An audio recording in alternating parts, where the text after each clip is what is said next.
Yeah, we're starting a little bit early by a wee bit.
Well, that is most definitely not centered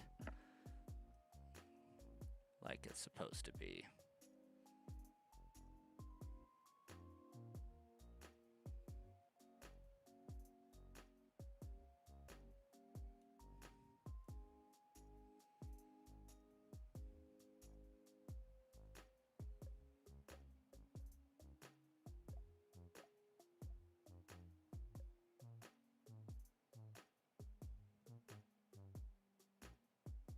Good enough.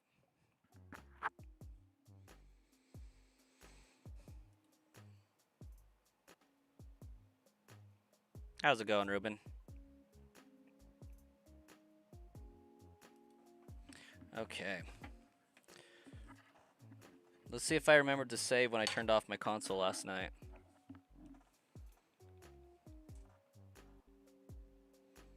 Zara Aura and Shinx, welcome.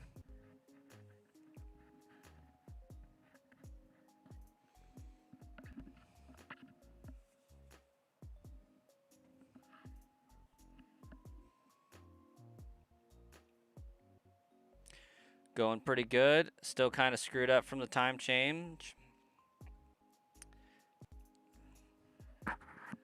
Yeah, I feel like that's going to keep hitting us for a while yet.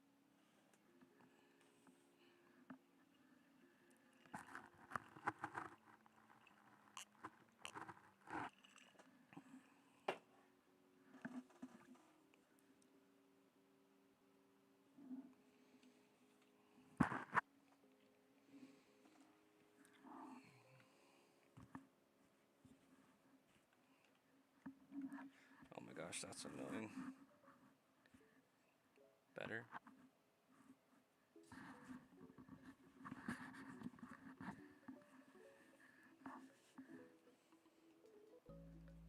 Yeah, no, not really.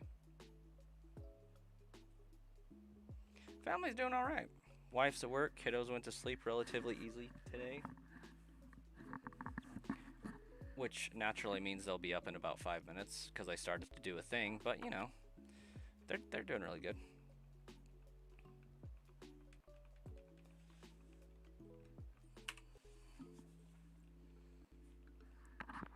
It's been warmer-ish weather, so it feels a little bit more like spring, and they're getting a little bit more outside time.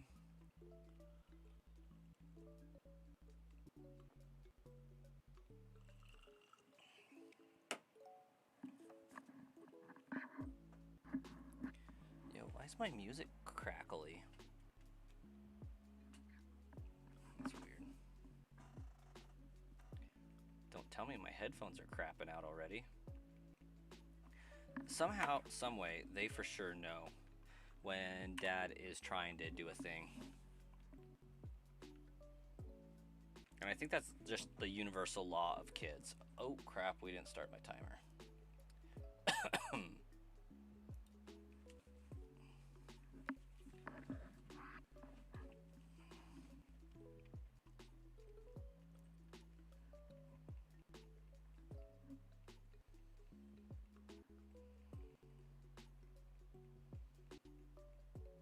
Somehow, someway, I was like, you know what?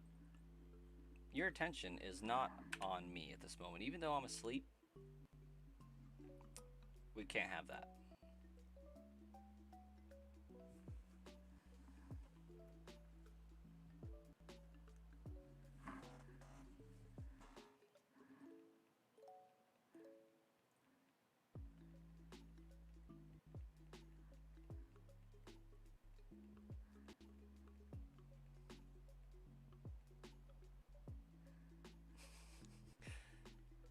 Yep.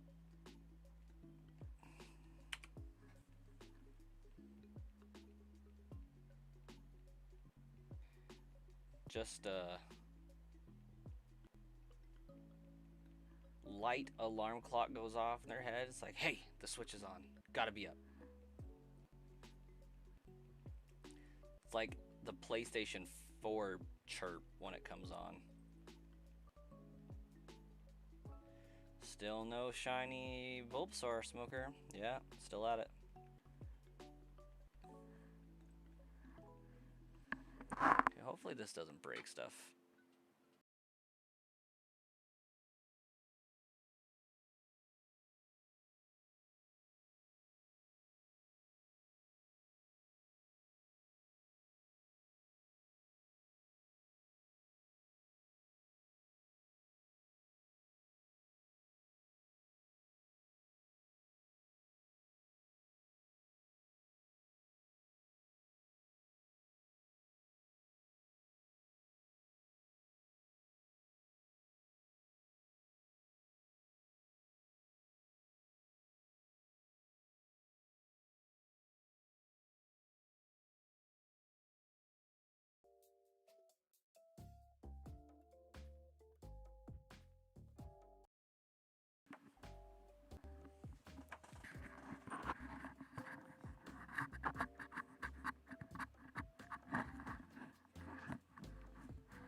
My headphones got some crackly stacklies in them, and I don't like it.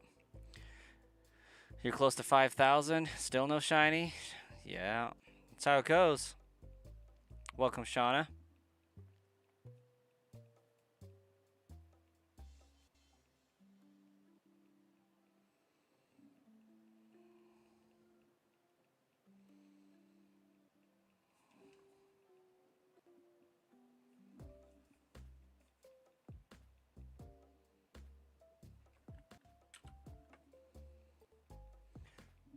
How's it going today for you, Shauna?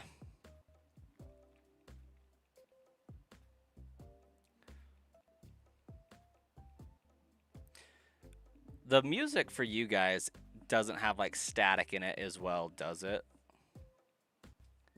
Just wondering if this is a headset issue or a computer processing issue.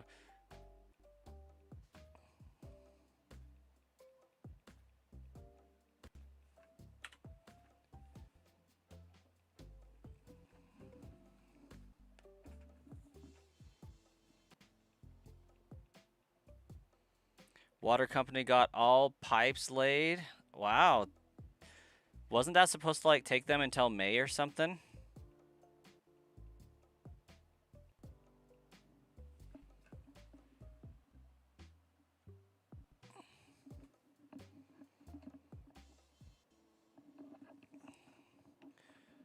Wonder if my cat just saw fit to chew on my cable somewhere. I feel like they're done way earlier than they promised you. At least laid, anyways, I should say. Guess the job's not 100% complete yet.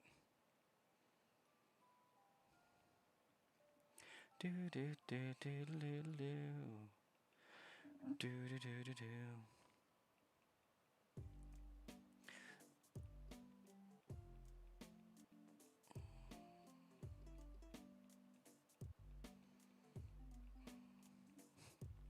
So, my Umbreon plushie arrived today.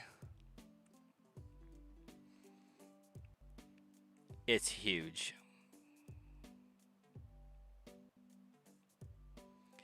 And I have Espeon coming tomorrow. These are the life-size Umbreon and Espeon plushies that they released at Pokemon Center. The like 34-inch ones. Way bigger than I expected. Like, the two of them combined will be bigger than my desk, I feel like. And I do not know what I'm going to do with them, because when I ordered them, one, I didn't think that they were that big, and two, I had a dedicated room for all this stuff. They will likely have to go into storage.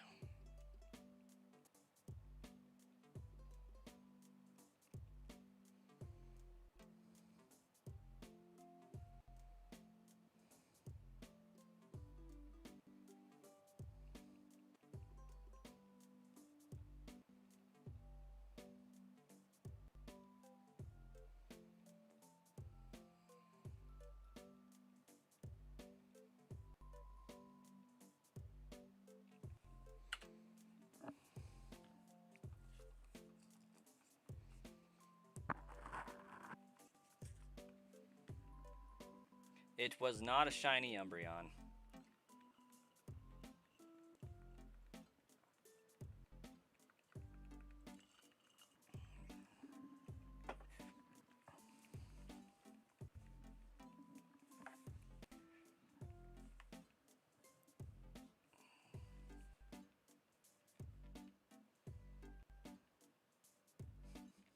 Like, when I got the box, it went to my parents' house because I don't have mail shipped to my apartment here.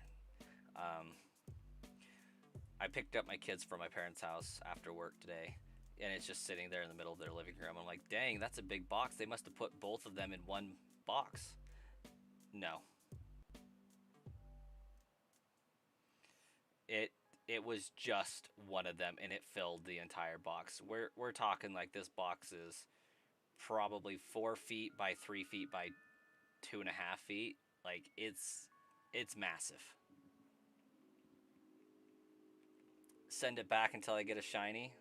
You know what? That would be a really cool thing for them to do at the Pokemon Center.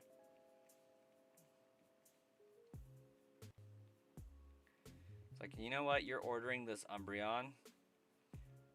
We're planning to facilitate X amount of orders. Some of them will be shiny. That would be legit. That's what I would do myself. If I was making decisions,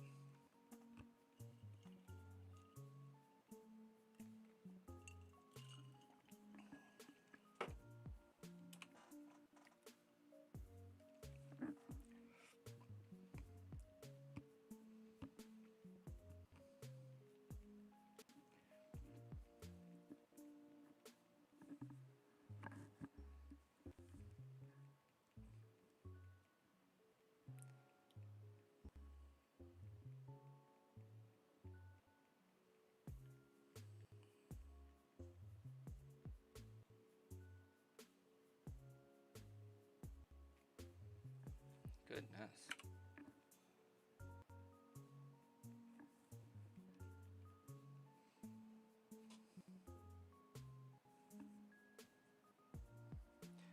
Right? That would be so cool.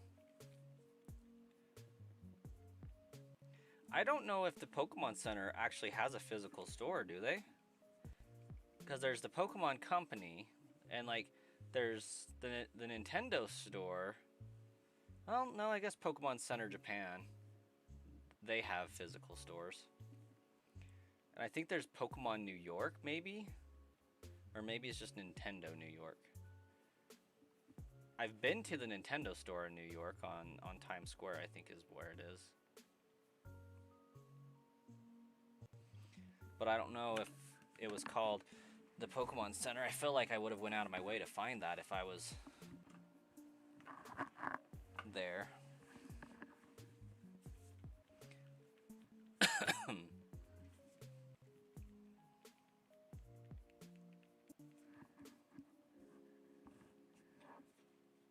Had a 2-minute ad. Welcome back, Shauna.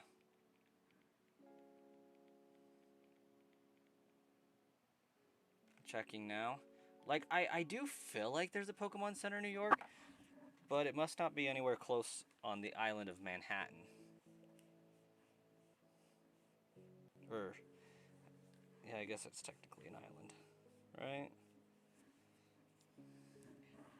It's not in Manhattan, we'll say that much. Either that, or somehow I just didn't know about the Pokemon Center store at that age.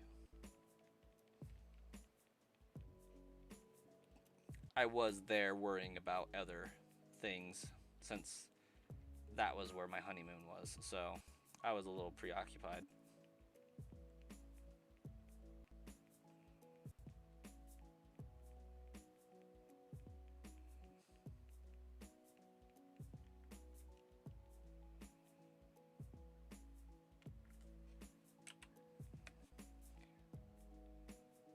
Okay, it turned into the Nintendo store. So yeah, then I've been to it.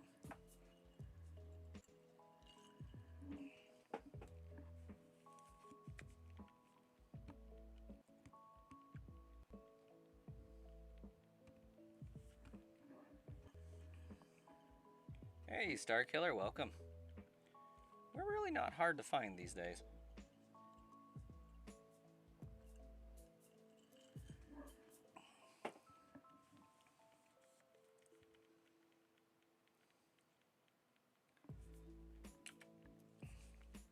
Much like my Umbreon plushie, it's not going to be hard to find.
Stonewall, welcome. I will get it. You believe in me? Thanks. Stonewall, how you doing? Welcome to the stream.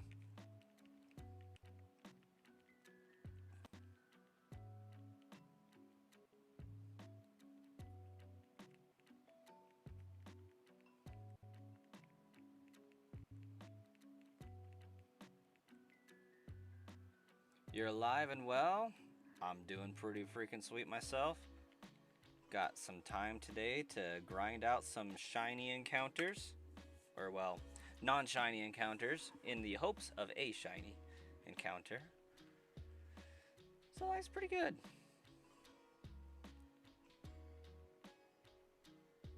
Could find reasons to complain, but it would just be a waste of hot air, I think. Not to mention, I got a Mountain Dew. Like, what else do we need?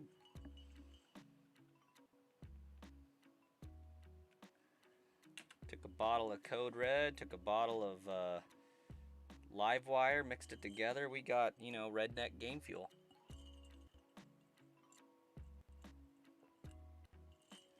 In March, since Mountain Dew decided they didn't want to do a bunch of game fuel flavors this year, or even release game fuel at all.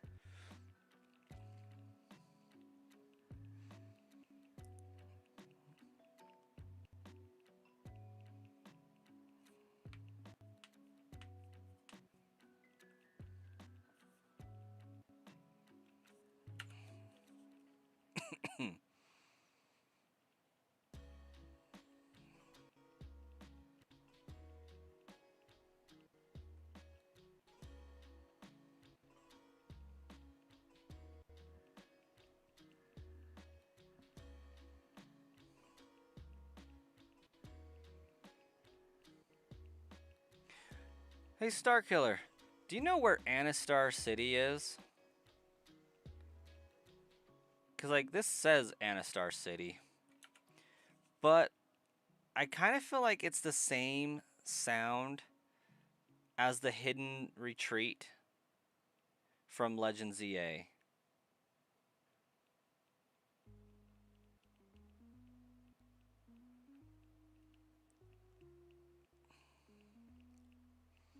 I want to say Anastar is the city that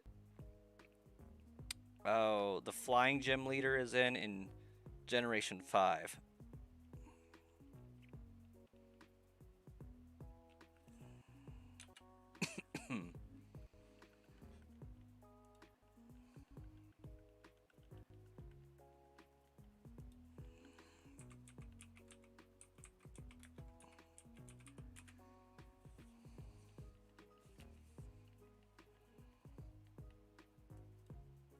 Gym leader Olympia.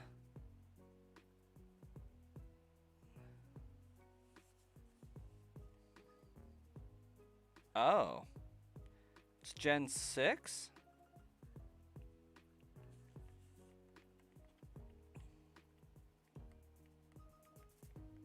Was not expecting that.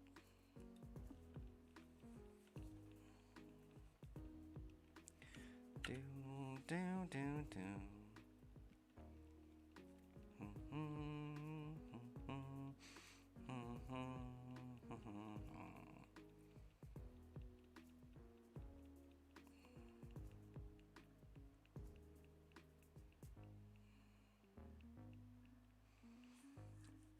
I think we're about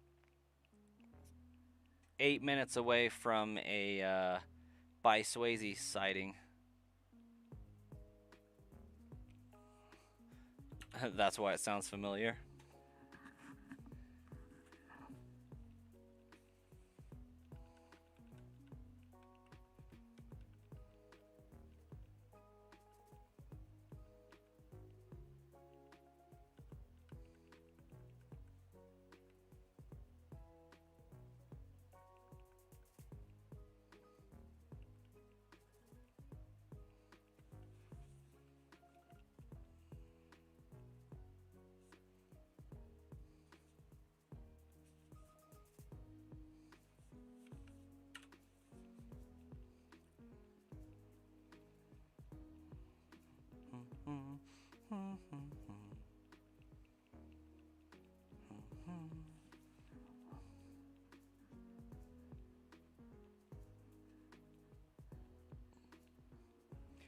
I did get my shiny Deoxys video made last night. I need to do the long form version, and then I'll be able to put those out after making a thumbnail. But I did get the YouTube short version made.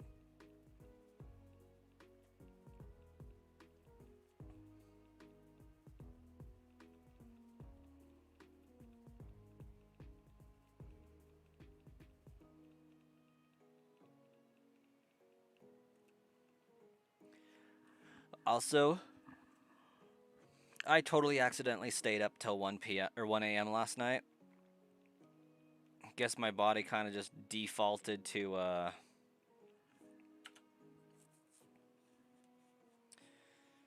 pre daylight saving time schedule.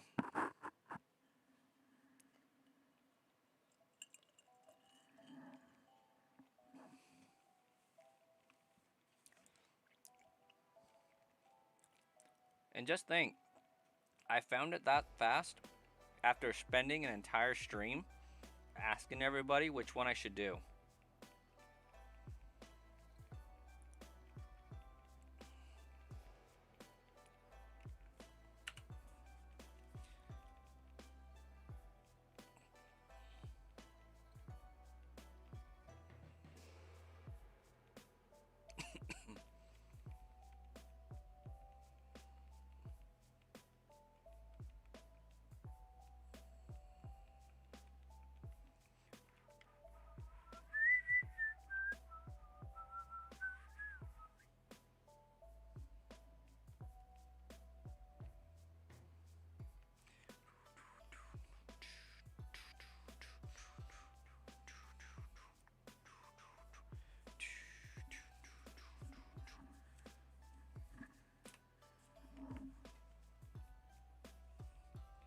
Popping off, gotta charge the phone. Shauna, have a great night. If we see you again, awesome. If not, maybe tomorrow.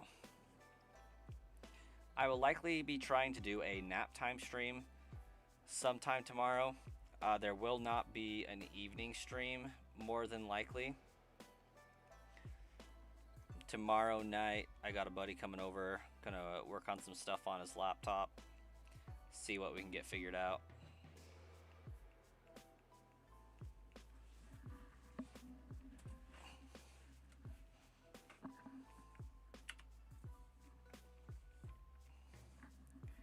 I may or may not have found a way to get Citra and Ryujinx installed on a computer.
Remind me, Star Killer, were you saying the other day that you never found a shiny in any of the games, or just never in any of the older games?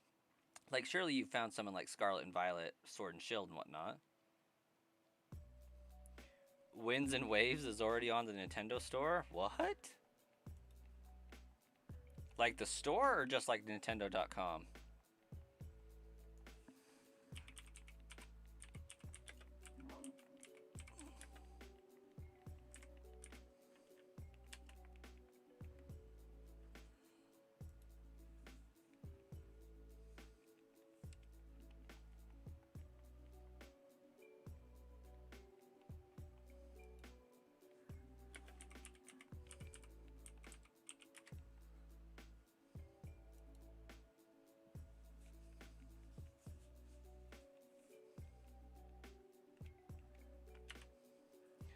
Pokemon Winds and Waves are coming to Nintendo Switch 2 in 2027. Get the first details about the upcoming games, including a look at the main characters and the new first partner Pokemon. Stay tuned for more information about Wind and Waves releasing exclusively for Nintendo Switch 2. That makes me so happy. Exclusively for Switch 2.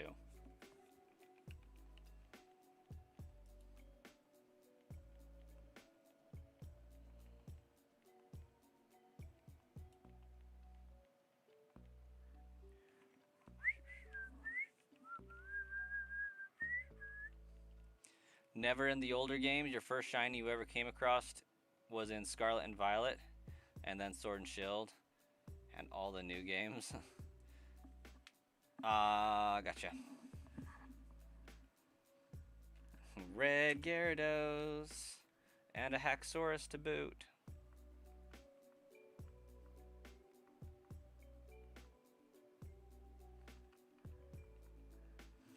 I think those are the only shinies that you actually get given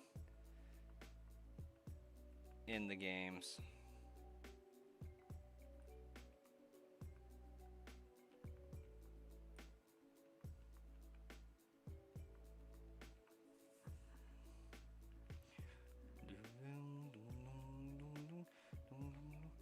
Nimbon, welcome. Which shinies next? Well, that depends on where we're at in the life of the channel by the time we find the next shiny.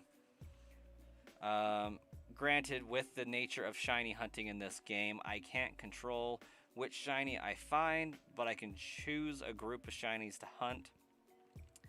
I believe I'm going to go for a Nidoran. Get some ground coverage and some heavy attack power, I think would be pretty nice.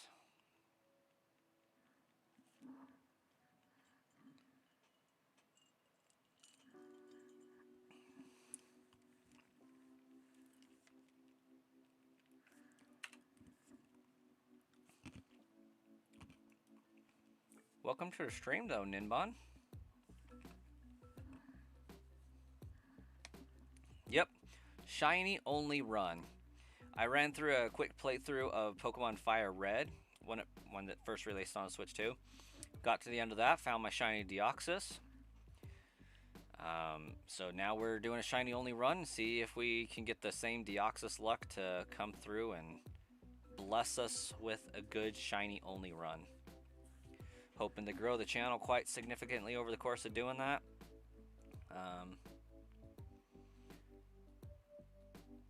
See if we can get people voting on nickname rights for this run, because I will be nicknaming these Pokemon. And see what kind of names we can come up with. But yeah, one shiny per gym badge. So gotta get the shiny starter, crush Brock. Then we'll go for a shiny Nidoran, go crush Misty, and struggle through Lieutenant Surge and all that. Should be a good time.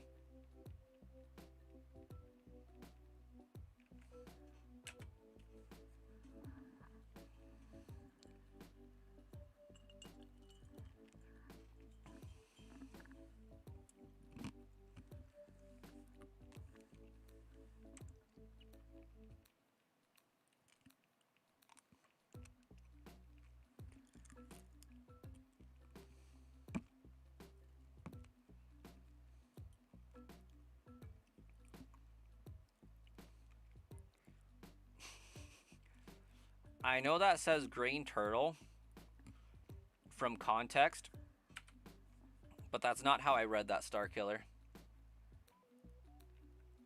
I totally read that first as Grunturtle, but Bulbasaur is a frog, so I'm kind of confused on the name.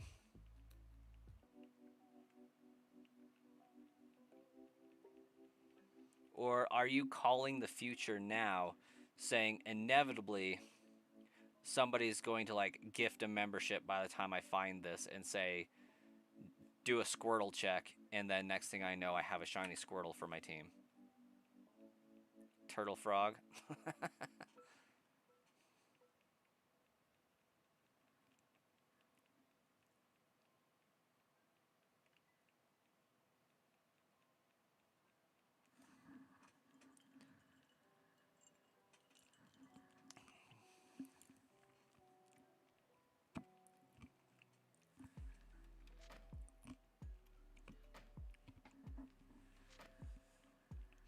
I guess I still could auction off nicknaming rights.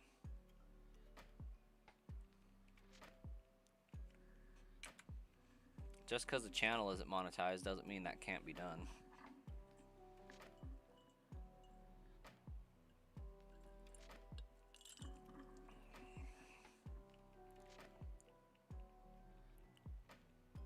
You're the best nicknamer ever.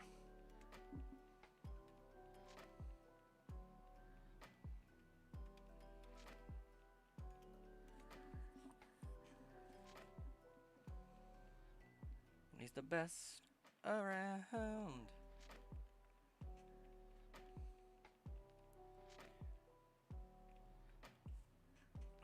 Oldest woke up every time. Every time.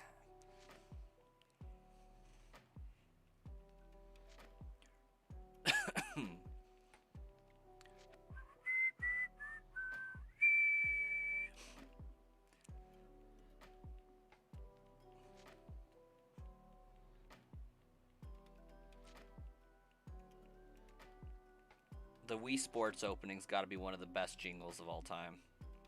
Not the best, but one of the best.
You're starting to think Pokopia is a water gun simulator?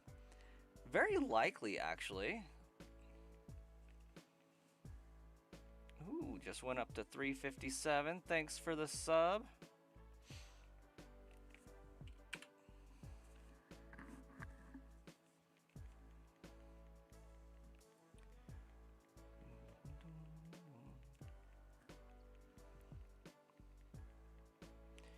It may be a water gun simulator, but I'm also not mad about it either.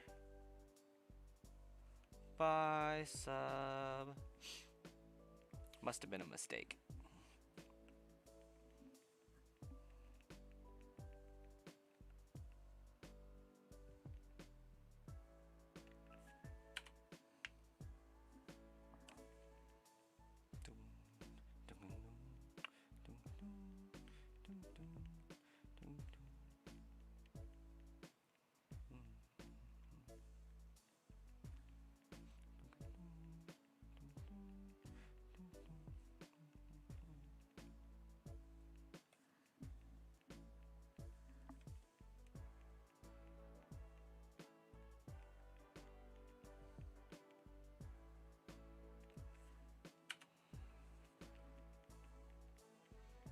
There is a jump button, by the way. You just have to progress to get it. Yeah, been there, done that.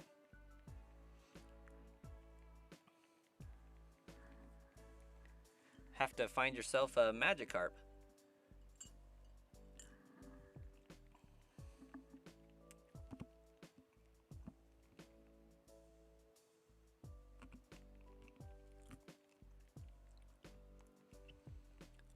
Apparently there's like 5 or 6 areas reflecting different towns in the Kanto region.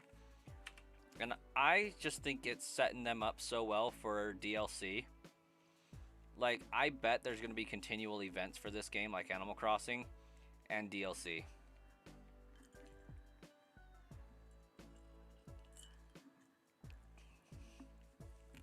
Oh, here's a $5 DLC.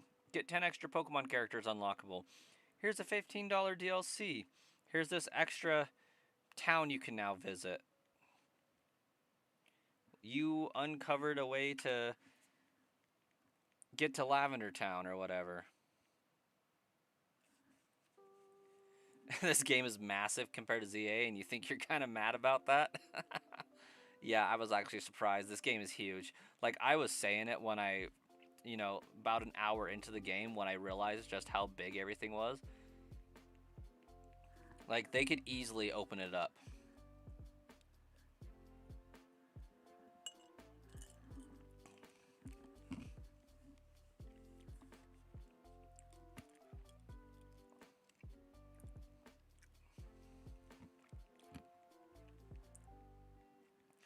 And if Nintendo doesn't do DLCs left and right for this game, huge wasted opportunity. And people can no longer say they're just a money-hungry company. Like, this game is a prime example of opportunity to do that. And I would willingly pay for expansions. Currently. But there is a point where too much of one thing is not a good thing, but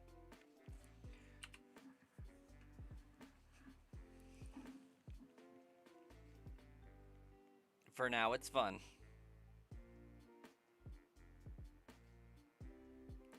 Yeah. When it said Cycling Road, and I was like, oh my gosh, this is going to go to Celadon City. That's dope. We're in Fuchsia City. It's kind of interesting as you look at the map that you're working with Fuchsia City. The map does kind of resemble Fuchsia City. Not very well. Like, pathways seem to be a little bit different, but when you get to like some of the wild areas and things like that, it's a little bit more evident. You know, the pond that's there is like, oh hey, this was probably where that Lapras was chilling.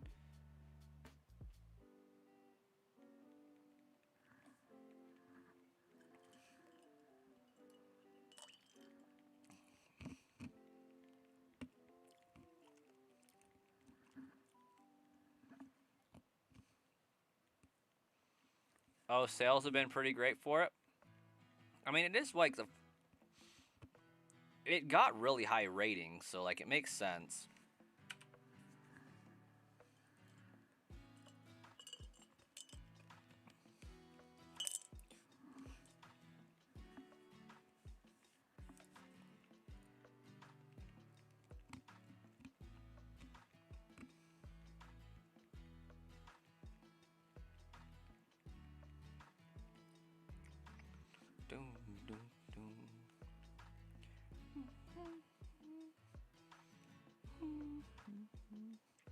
I mean, they got 1,025 or 26 Pokemon they can add into it, so they got room for expansion.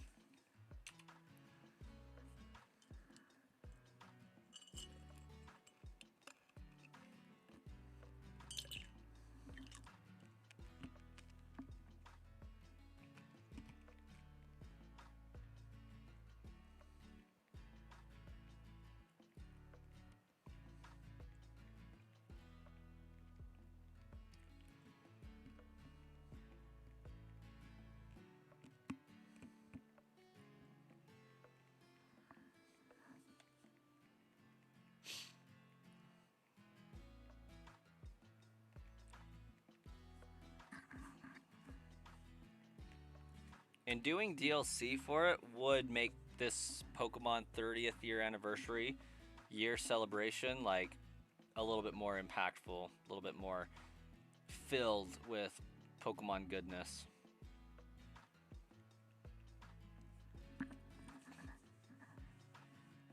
Oh yeah, that was actually quite funny. Like, understandably being mad about it because you don't want your product associated with any kind of political agenda or anything like that, but like, it was funny.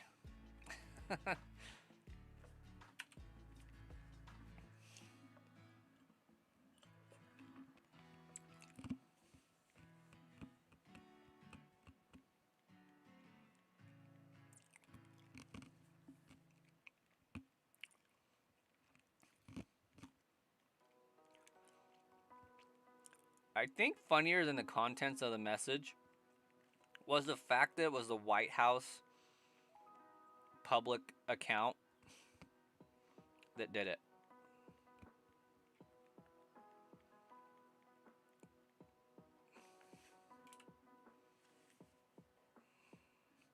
You just hope they release all the old games throughout the year for the 30th. You don't know if you want to get mad because someone used your brand, which really was free publicity, if anything. Yeah. Nintendo is just very protective of their IP.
Still no boba? Nope, still no bulba.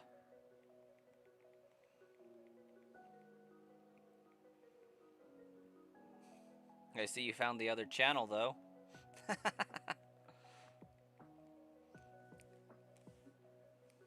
Still have no idea how you're going to shape this game, so you're just watering everything, trying to raise the humidity. That's what kept me up until 1 a.m. last night, Starkiller. I was trying to free Onyx. You certainly did. Epic.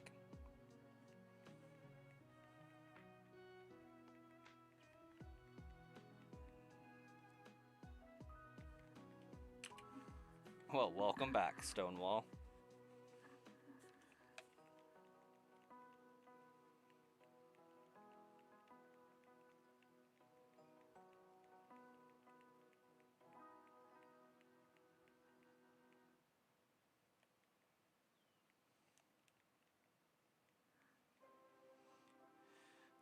You were up till you had work trying to free Onyx and had to give up? Wait, you stayed up all night last night, Starkiller?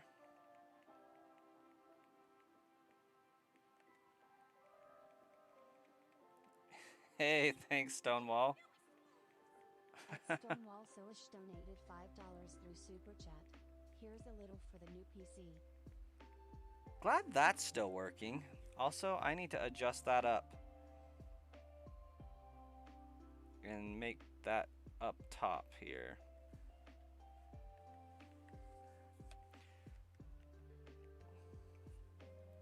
That's really nice of you, Stonewall. Thanks again.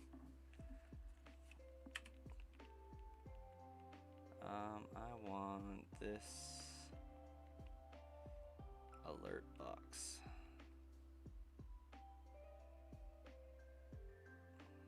chat widget needs to go all the way up. Or rather, alert box needs to go all the way up.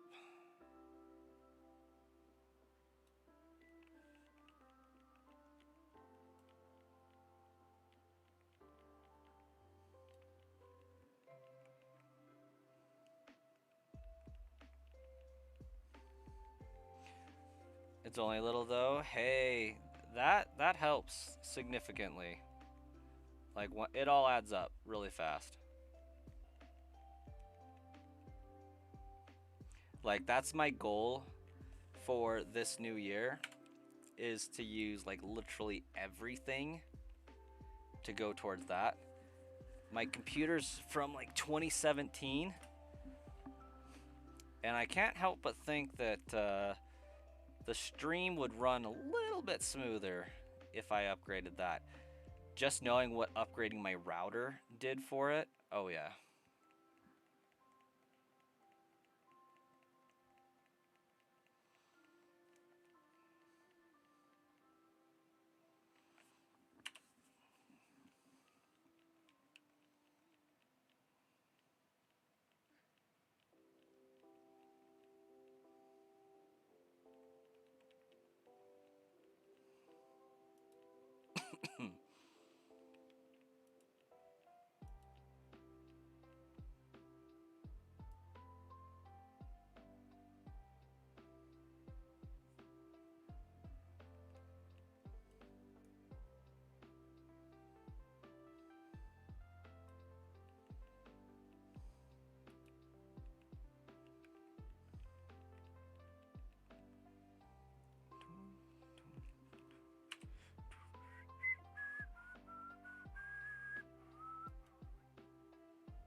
There we go. Now I have those up front and center. You got Starlink? That's what's up. Been meaning to look into it. Does Starlink just hook up to your regular router like normal, or does it require a special kind of modem and router combination?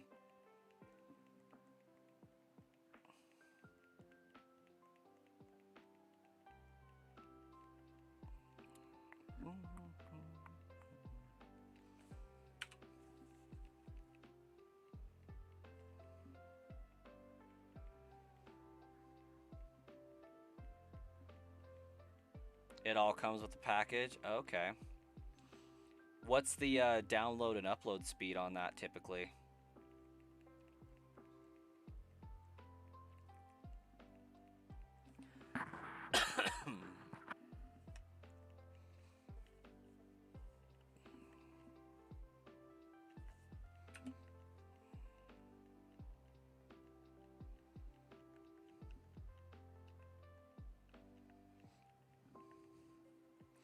It's pretty good, Gannon. You have it at your house?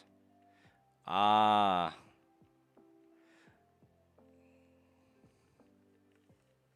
Wait, did you ever get your apartment, or are you still there, Gannon?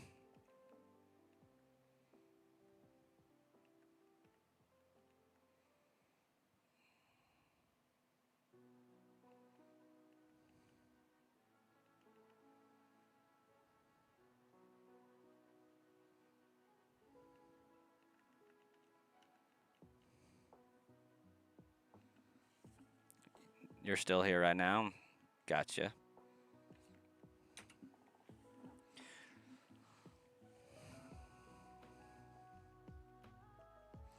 Do you get download speeds up to a gig?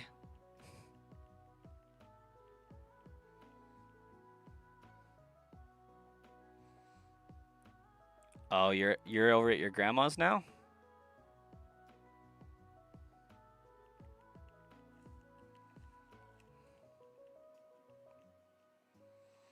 I mean, I was thinking about doing that myself back before I got married, but ended up moving into dorm housing before that.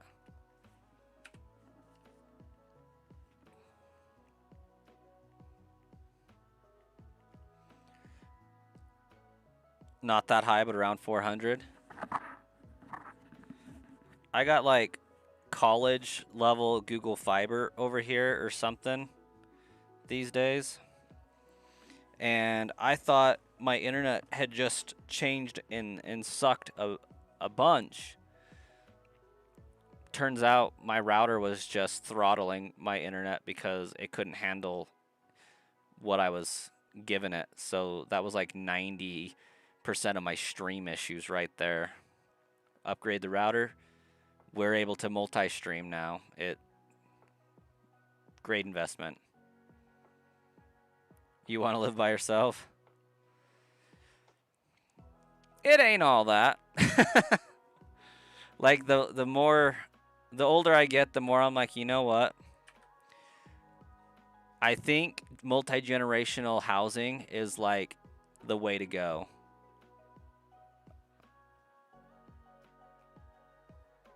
Oh, I already got one. Yeah, my new Wi-Fi router is letting me get like upwards of 300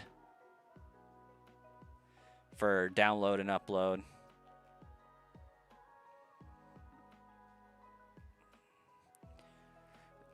You have 119 download and 26 upload because you live out in the middle of nowhere. That's what's up. That's pretty good. It's better than what I was streaming with. I was streaming with like 20 up and 10 down before.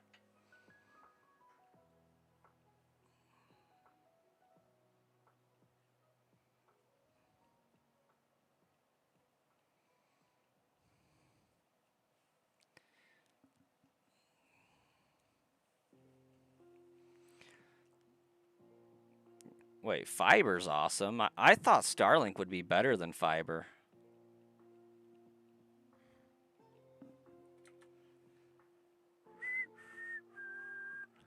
In answering on your timing question, Gannon, it would have to be 7. That way my kids are in bed. And I don't have to worry about wrangling them.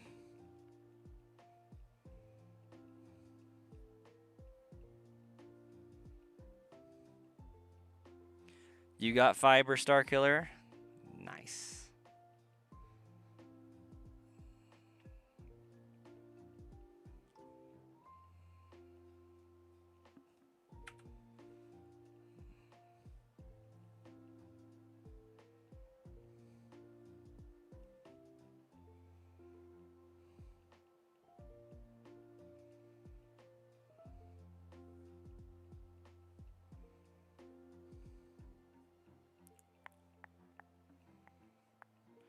You're supposed to be getting fiber, but they only offer 10 gigs while Starlink gives you 60. 60 gigs of what?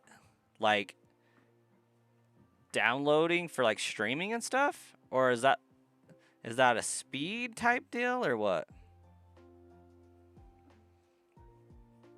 Because yeah, that would be problematic for me.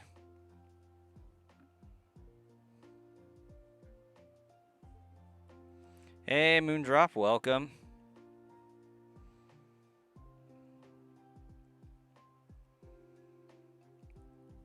Ruinous Washroom. That's a great name. Too bad it's a bot. Doing well. Doing well, Moondrop. How about yourself? It's downloading. You believe you'd have to look at the package again. That's actually like kind of bad. Not in terms of, you know, speed or anything, just for how much people stream these days, like actual like Netflix and all that. 60 gigs is so easy to burn through, especially if you have like kids that have Disney Plus on repeat even though they're not really watching it.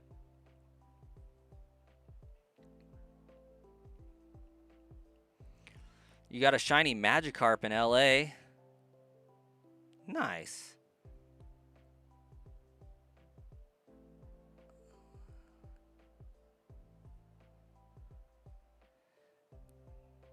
Friend digging the banner, eh? You had Spectrum for years and they kept raising the prices. and the internet would drop off and be inconsistent. Yeah, I thought my issue was just my internet crapping out on me, but I think it was my router that was like just breaking. Because it's only happened one time since upgrading my router. And now that you left, they try to get you back. What kind of deals are they offering you to try to get you back? We'll give you 3 months free.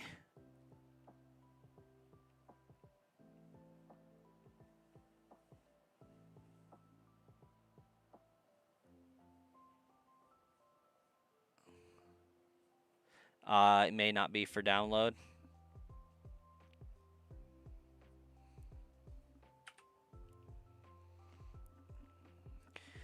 Yeah, download one game to play on the Xbox and you're done, man.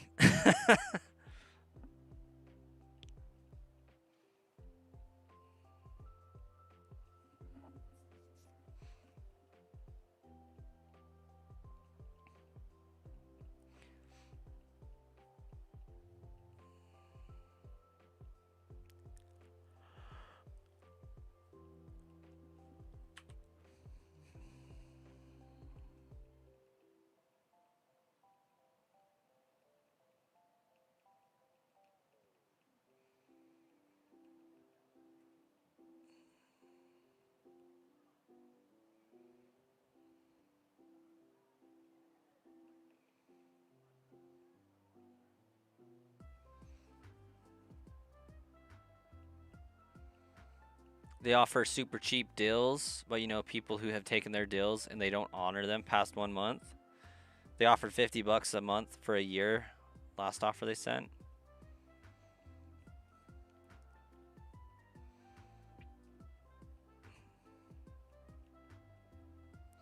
Just send them back a letter that says, you guys are coming off kind of desperate.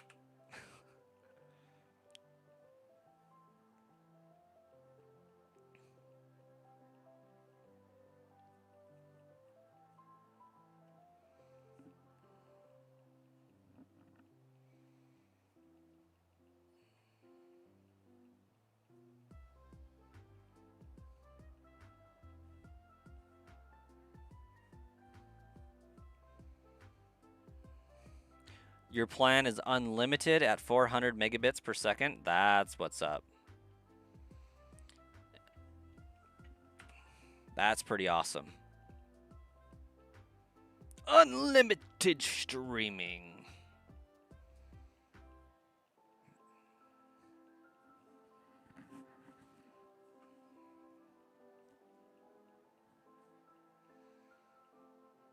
Yeah, with how much my brother's TV is on, they go through like 300 plus gigabytes of streaming a month.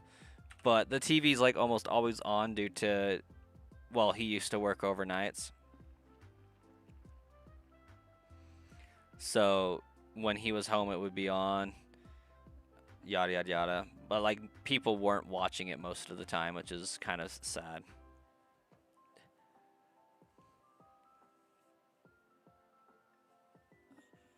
Oh, you told them they sound really desperate now?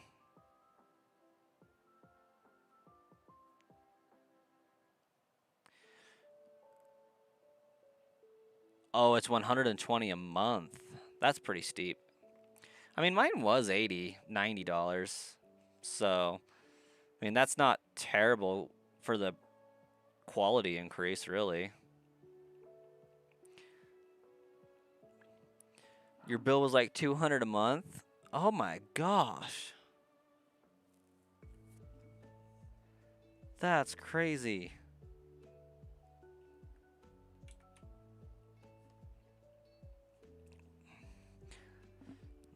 It's like have to drop your left kidney for that one.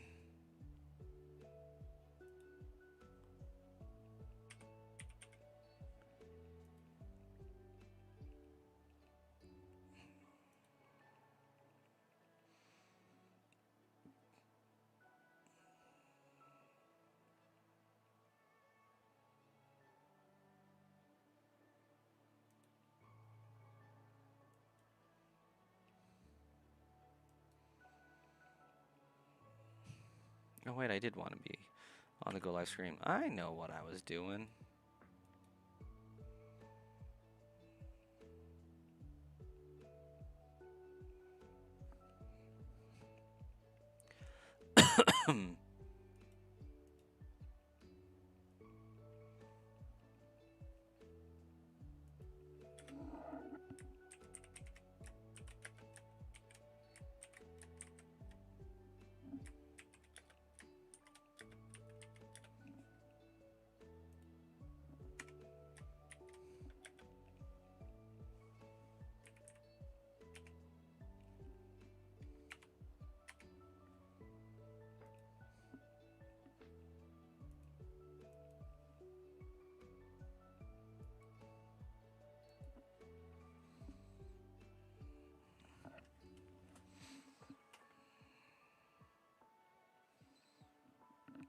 Oh, that adds to it there, Star Killer. Fiber is $68 a month and the internet is always working. Yeah, basically.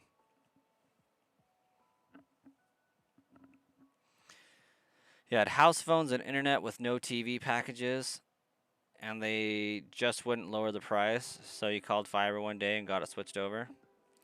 As you should. Who needs house phones in this day and age?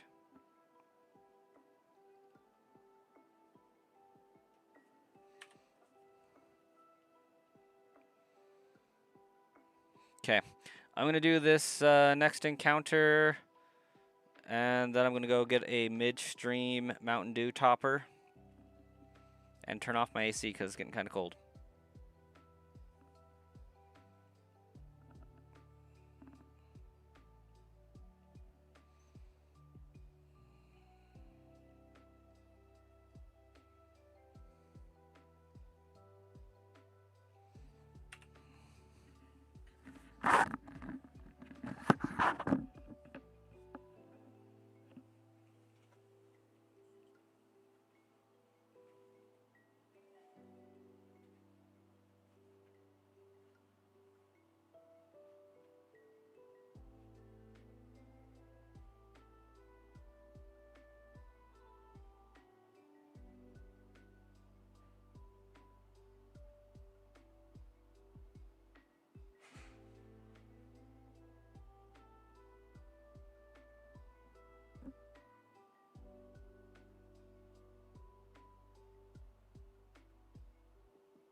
Well, looks like the chair didn't fare much better than I did.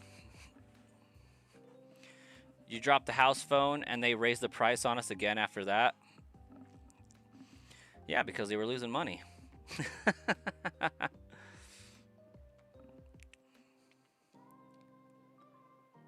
Everyone you've shown the banner to likes it so far. That's good. That means it was a good job.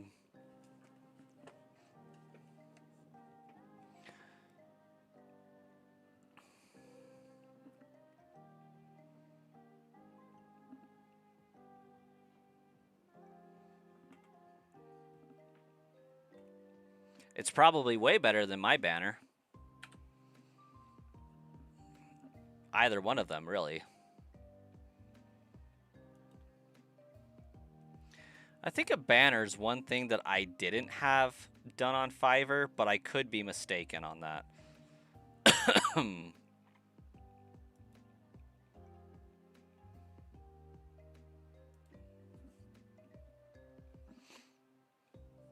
No, I definitely did the Sludge Bomb Trainer one.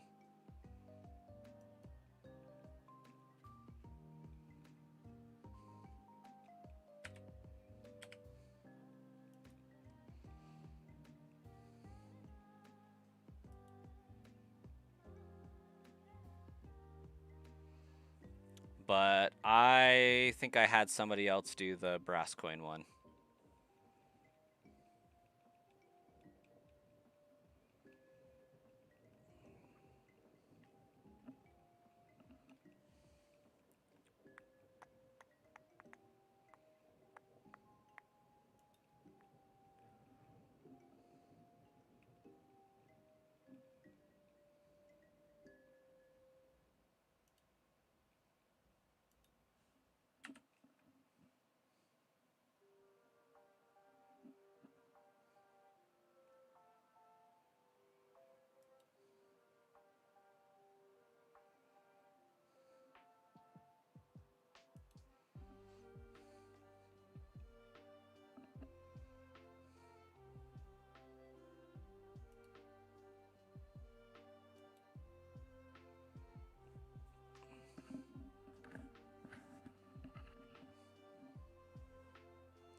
Well, Moondrop, I did just check it out. And it looks like you did say that you had to view on a TV in order to get the full aspect of it. So there's definitely a significant thing cut off of it. Think you should run it through a program like GIMP or something and adjust the image size to fit each individual platform so that it's a uniform experience across the board.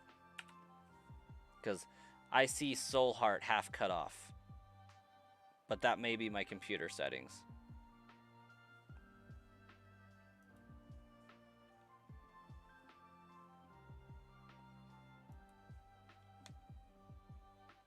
Dig the color scheme though. Purple's nice. Purple and white has a good contrast.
I mean, it's taken me an hour and 20 minutes, but I've almost got 100 encounters today.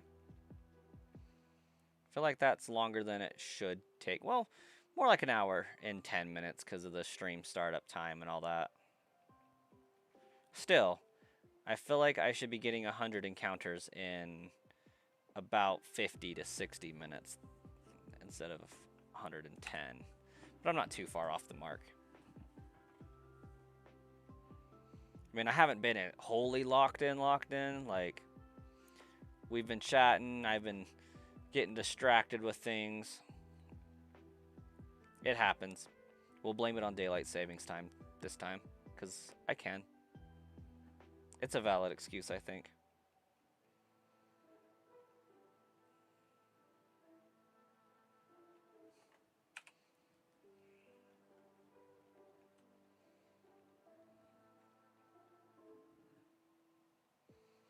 We need 500 encounters.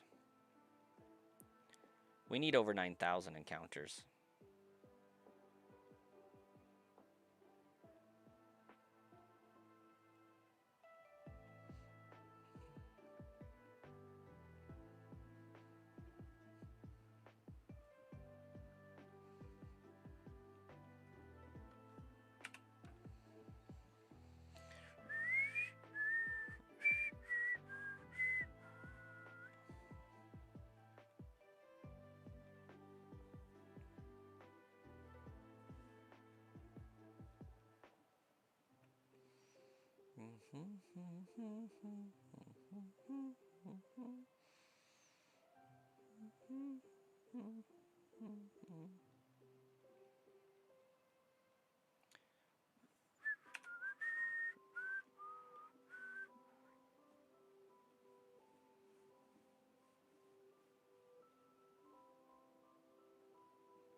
According to my estimates, I am like about just a little over a tenth of the way to the shiny.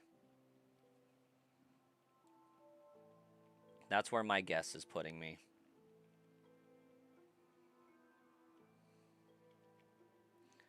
I still maintain that I'm probably going to find it at about 12,000 encounters. Bro doing calculations. Doing guesses more than calculations, I guess. That's why it's called a guess. How you doing, cashier?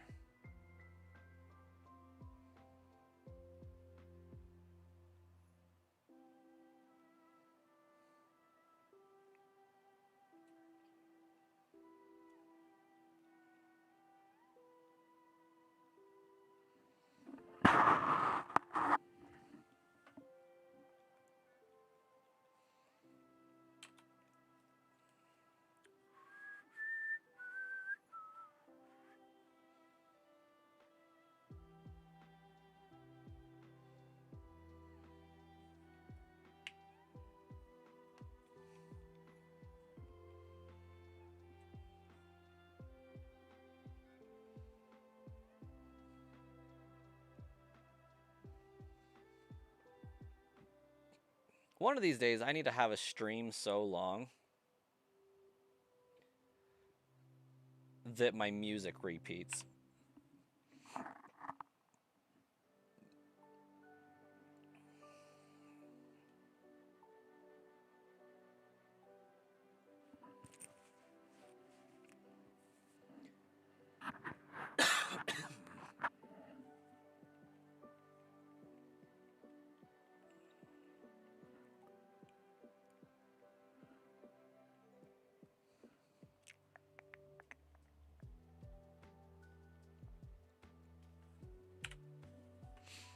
I also still need to set up my stream deck.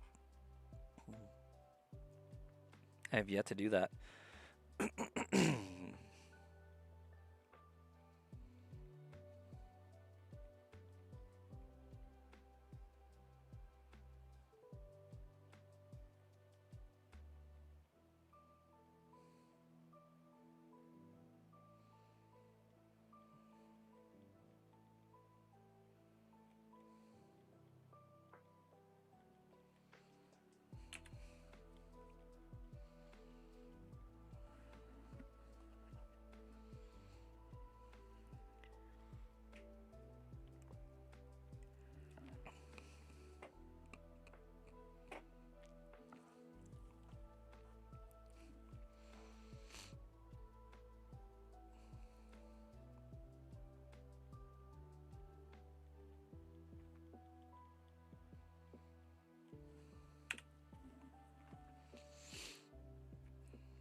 One of these days, maybe I'll find time to read my book my wife got me for Christmas. Got a Eye of the World by Robert Jordan and the Wheel of Time series. Still need to pick it up and read through it.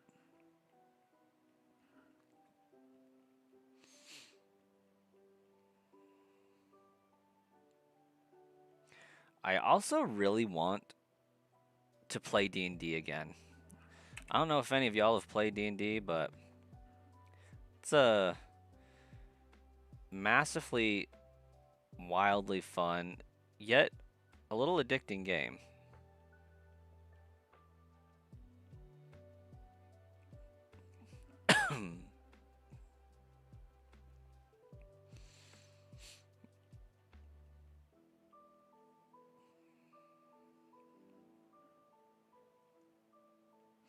Like, at this point in my life, I'm pretty sure if I want to play, I'm going to have to, like, host an online group through Discord or something.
Are you playing Pokemon Pokopia right now, Starkiller? Did I get that right?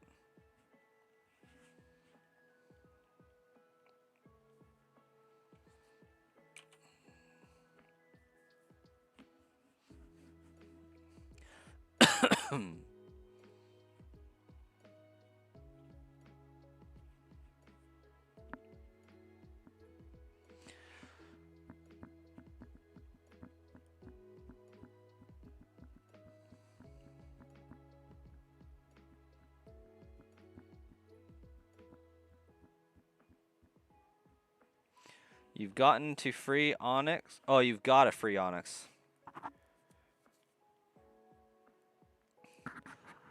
It's actually a pretty fun little quest line. I'm having the hardest time trying to build my city up because, like, there's parts of me that wants to build it up how it was, but also parts of me that are like, I don't know how it was, so I'm just gonna build it. Like, for example, there's all those areas within, like, the Fuchsia City area that have buildings that you can build up. Like, I've been trying to keep those in the same place and just restore them versus cannibalizing them and building buildings elsewhere. But then I'm like, woo-wee! Please tell me I didn't just save that. I just saved that, didn't I? I probably just saved that. Not that it's, like, detrimental or anything, but... Yep, I saved. Oops. My bad.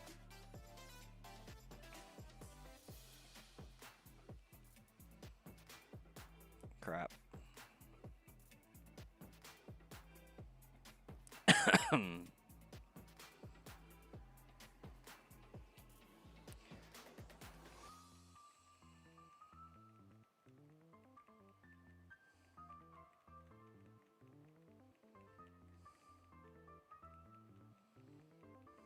I broke it.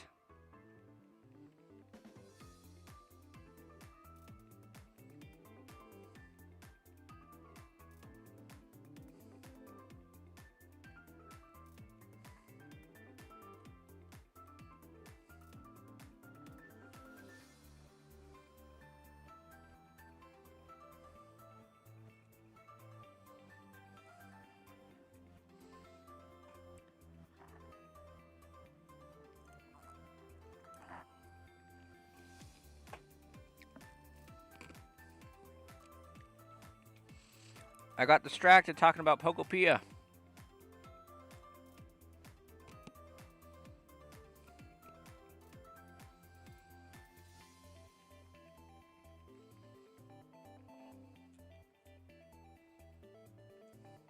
Oh, cool. It defaulted.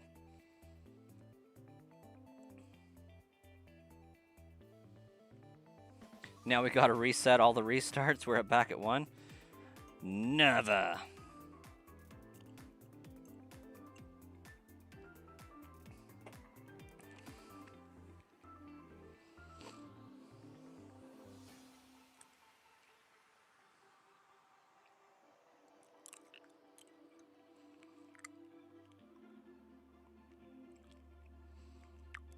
The game's like crack? Yeah, it is.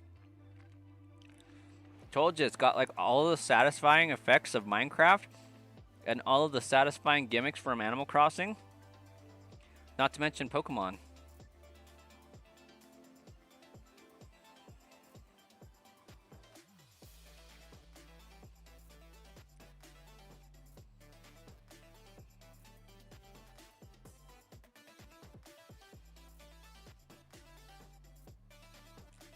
Gosh dang it.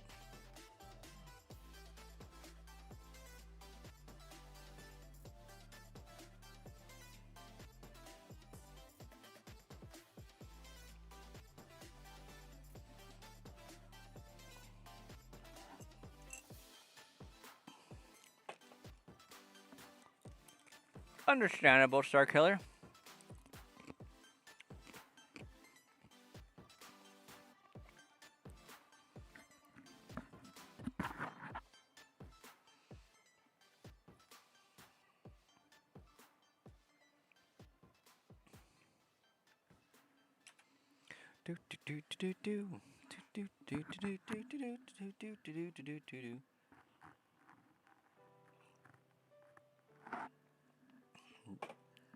Well, maybe with a new seed generator, we'll find the shiny faster than expected.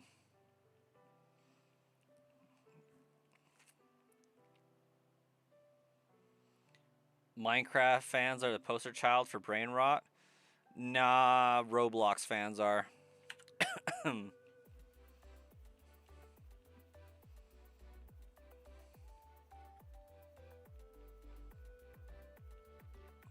I was playing Minecraft back when Notch was selling it in his basement for $5 a key code.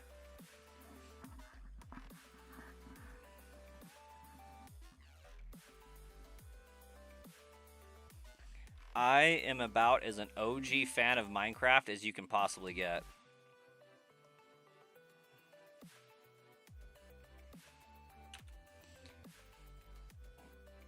Like, when I was playing it, I don't even think it was in beta mode yet.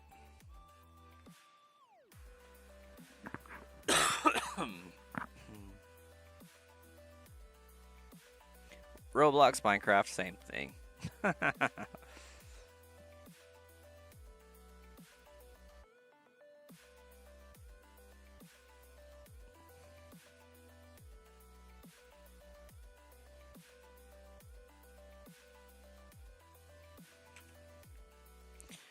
Redstone didn't yet have a function. You just collected it because it looked pretty. Nah, that was dark times.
This song is like so pleasing to me on very many different levels.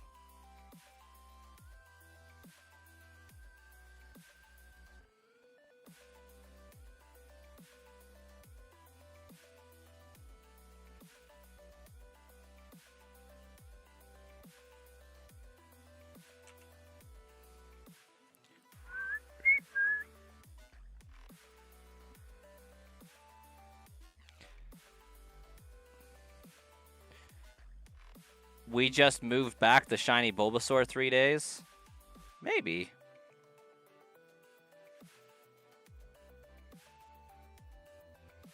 Or maybe we moved it forward 7.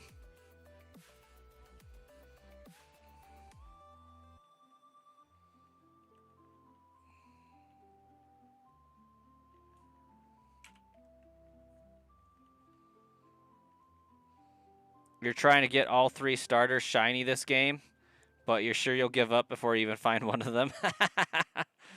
Very likely.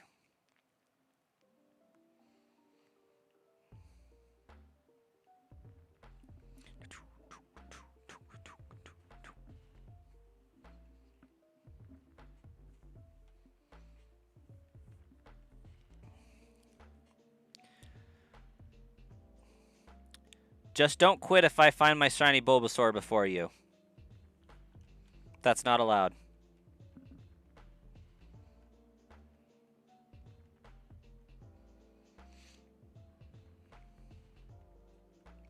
You'll probably put 30 hours into the shiny hunt and give up.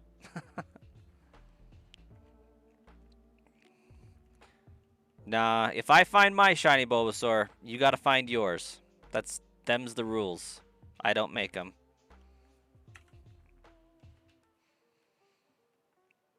That way we can have a shiny only battle and you can stomp me.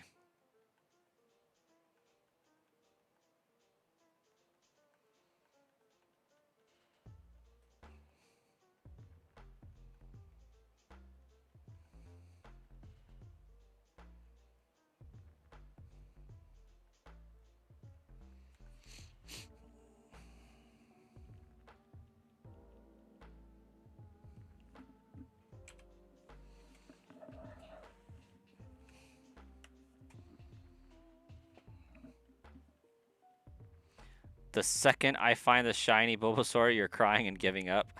The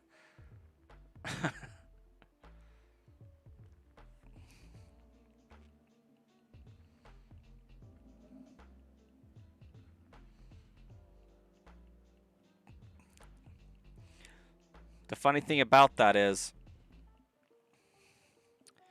that you have the opportunity to grind a little bit more frequently than I do, since I can only do so when I have free time and don't have the kids to deal with. I mean, I guess your situation's a little bit similar, but you can shiny hunt with kids present or not, and things like that. Since I'm streaming mine, I have to be able to stream when I shiny hunt. That significantly cuts down the amount of time I can spend doing it, or else I would be soft resetting while I was at work. Somehow. I don't know how exactly that would work.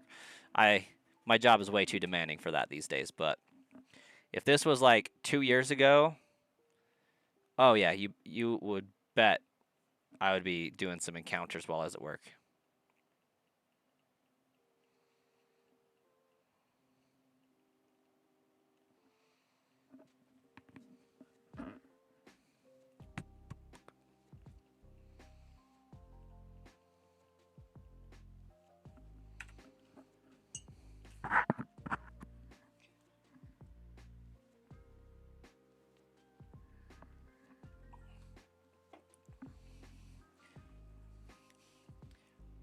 Your kid doesn't care. Plus, you sleep like 3 hours a day, so you're up longer. This is true.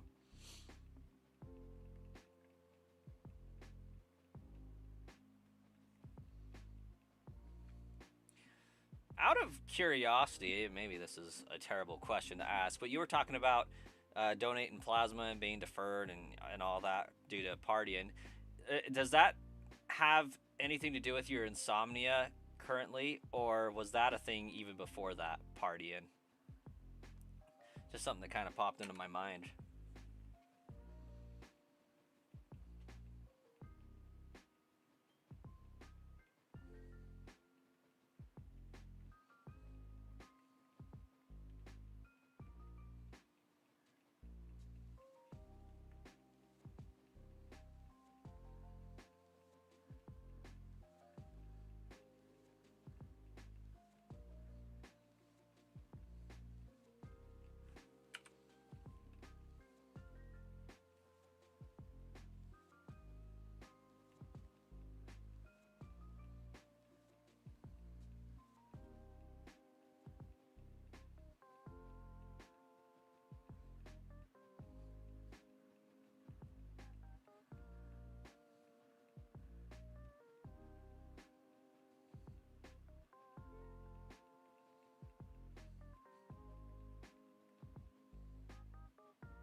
It happened after all that, the insomnia did. Gotcha. Yeah, I mean, life is rough and nobody gets out without getting scathed. Some more than others, but especially if like it's the kind of sleep where you're having like night terrors to the point of waking up or something to that effect, or you train yourself not to dream deeply so you can avoid that type of stuff. Similar to how a person could train themselves to an extent lucid dream.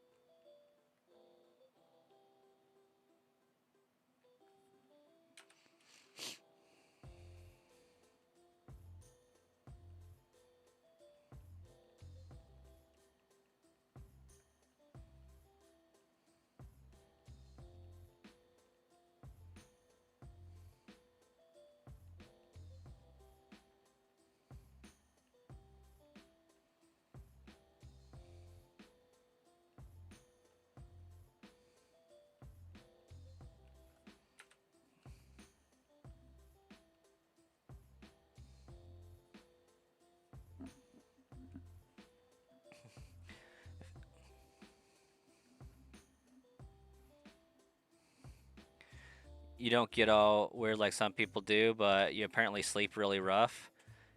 Kind of how you end up snapping your tooth recently and had to get that fixed. Oh, okay, okay. You don't remember any dreams, so that's good. Because if I remember correctly, you said that you did some time in the military, right?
Nothing like super beat down active duty, but you've been in some bad situations that always turned out pretty good in the end.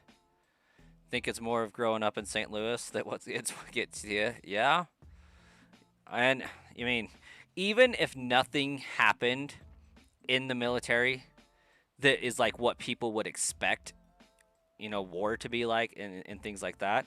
Just a simple act of going through like basic training plus a few years of light duty is enough to mess with you permanently as far as your ability to sleep, just the level of training that they drill into you with being ready to have like hand-to-hand combat in the middle of the night, or just at a moment's freaking notice.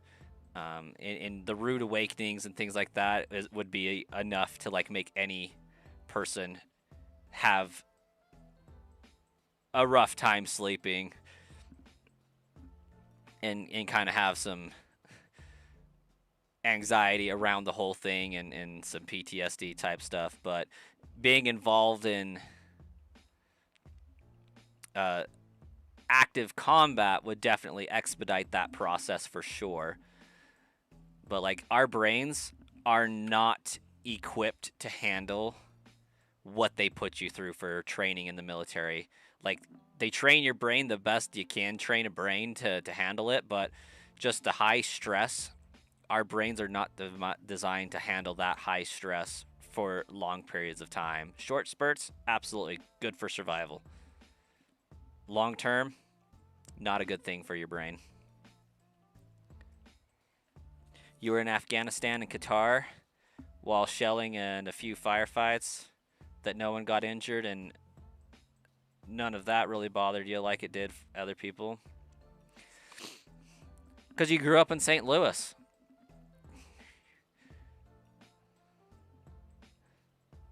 You know, you grow up in, rougher cities. You don't know who's exactly friend or foe. Going to, being deployed, you kind of have a pretty good idea that if it's not in a uniform like you got on, it's probably not going to be nice.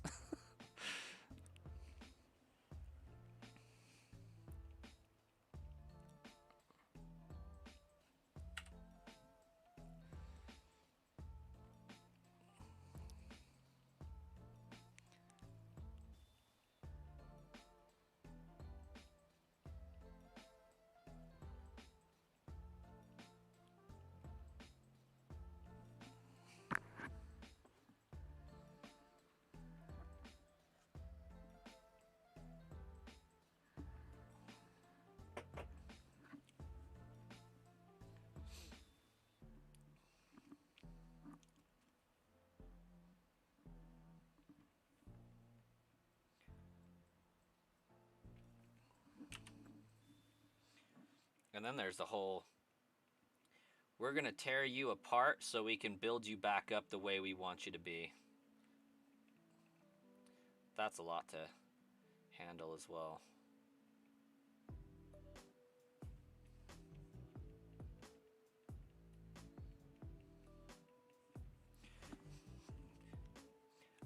How long were you over there, Starkiller?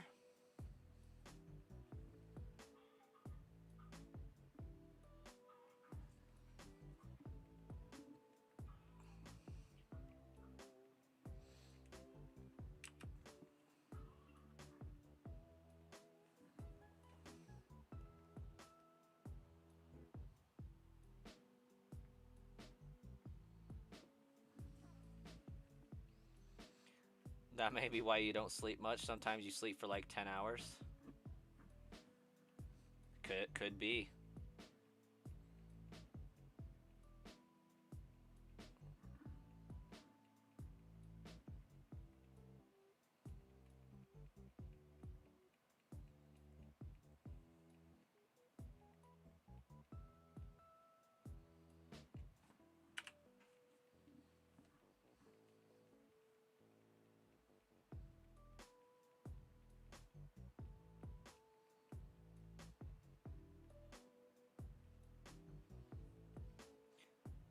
Nine months in Afghanistan and 6 months in Qatar.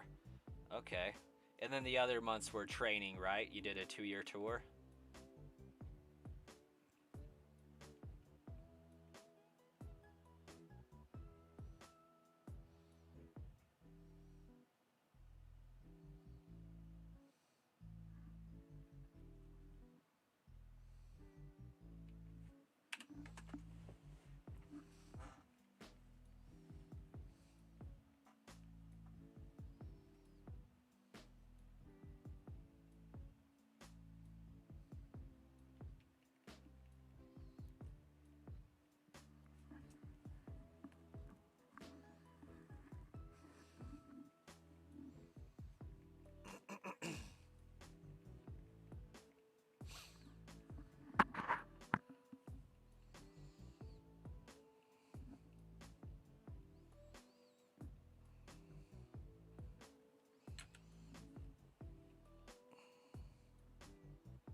Did some time just being stationed here in the States. Okay, okay. So was that originally like with National Guard or just originally joining the military outright?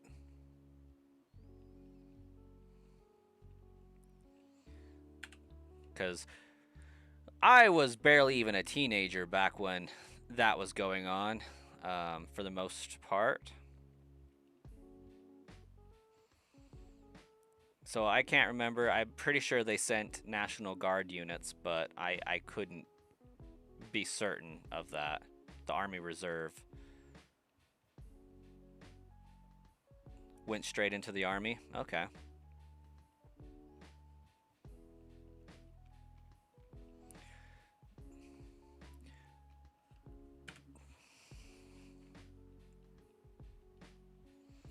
And if it's personal, that's completely fine, because for a lot of people it is. With going straight to the Army, it was a choice to make because there wasn't a draft at the time. What was the reason that you enlisted?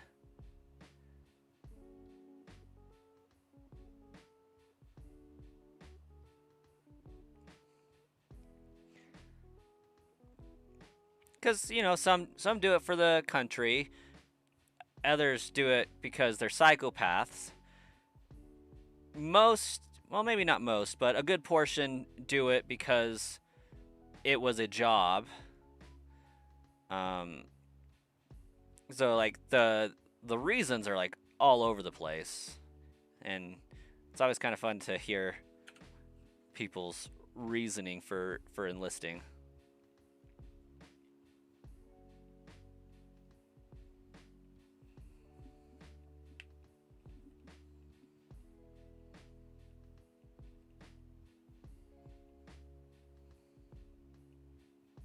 Like, I was in first grade when the towers went down. So, like, most of my life, we've been in Iraq and Afghanistan and Iran and in the Middle East to some varying degrees. Your whole family is military, didn't have a job, and had friends go in before you and just followed them. Okay. Respectable. Family lineage was another reason. My one of my buddies went in because his grandfather, who was a huge inspiration to him, served, and so he wanted to serve as well. I'm like, yeah, okay, I gotcha. There's no way I really could have got in.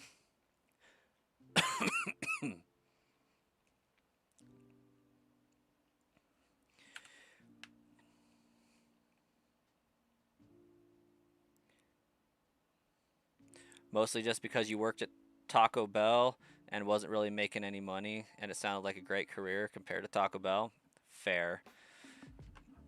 Not to mention, possibility for having school paid for if you did it long enough. Although I don't know if that was as huge back when you were in.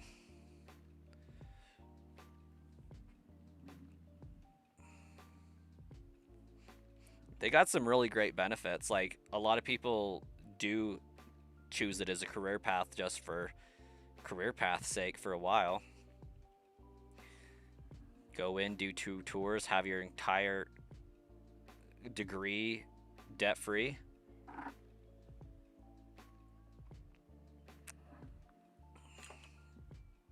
You were in second grade when the towers went down, so you're only like 33 then.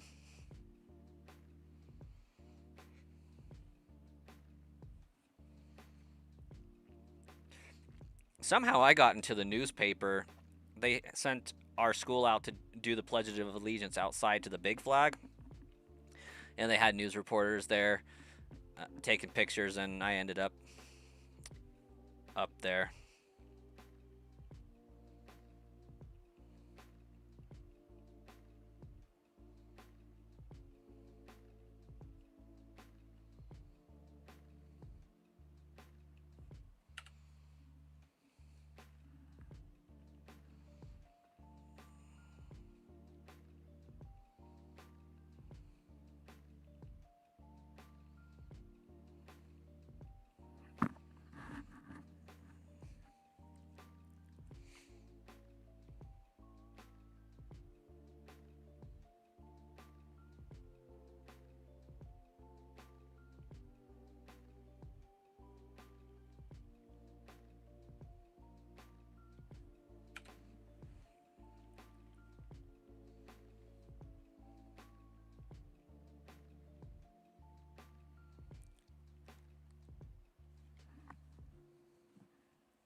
you went into infantry, wasn't thinking about school, and your dad was pissed because he wanted you to be an army nurse like him, but you wouldn't trust you to be a nurse.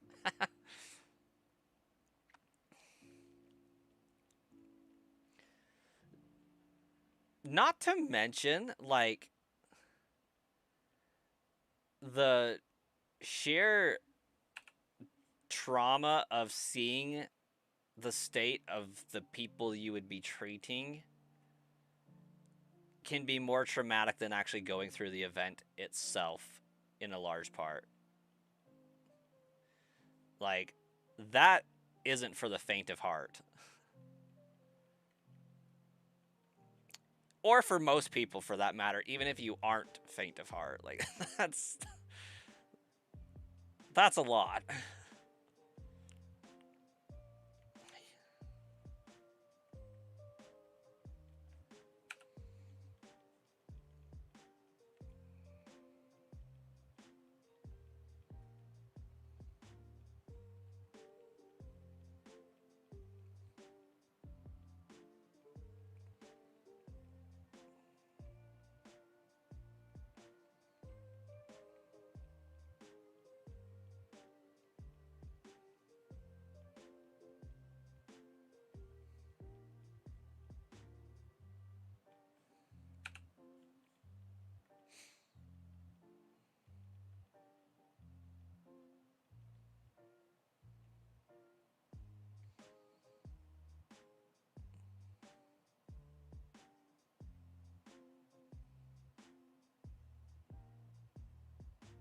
Oh, wow, that's crazy, Starkiller.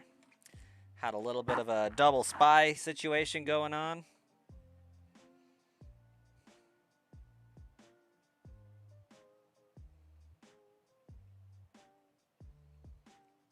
So, from being over there, hey, by Swayze, welcome. From being over there, Starkiller, overall, how do you feel like the whole situation was handled?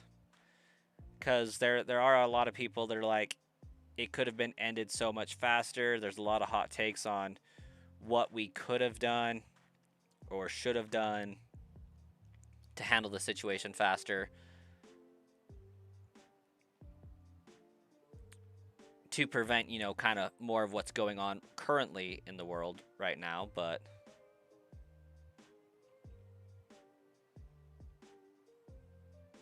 because there's some that, like,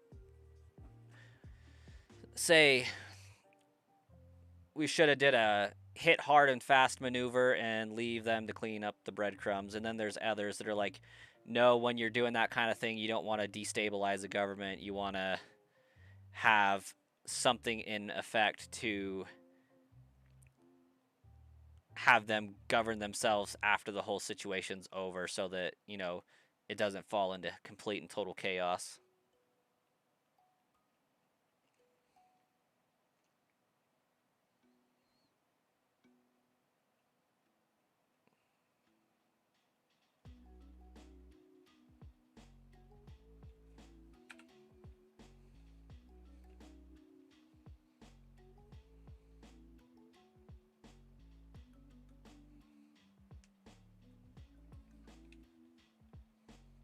How you been today, by Swayze? How many encounters are you at?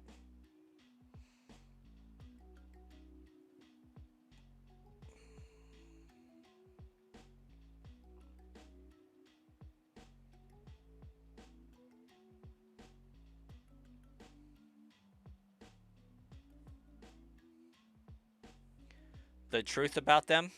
I don't know what that means.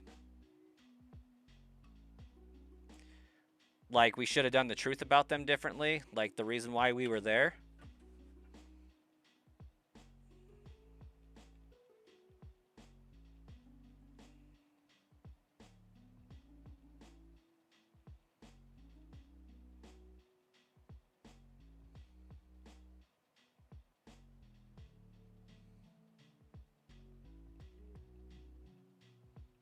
Read the message before that. Oh, you had an informant in the military. Yeah, I did read that one. It got split in 2 messages.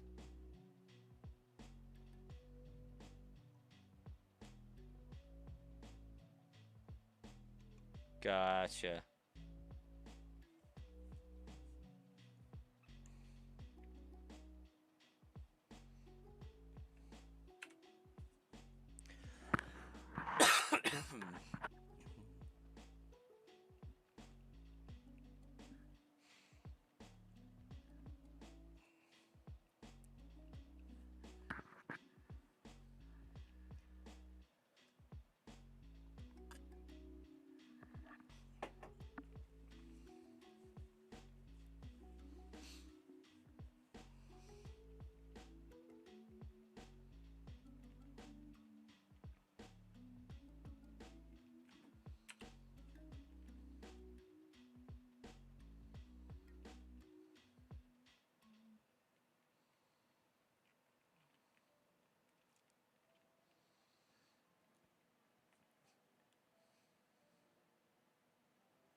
Oh yeah, people live vastly different than we do over here in Western civilization, and it's completely normal for them. Like OSHA, not a thing.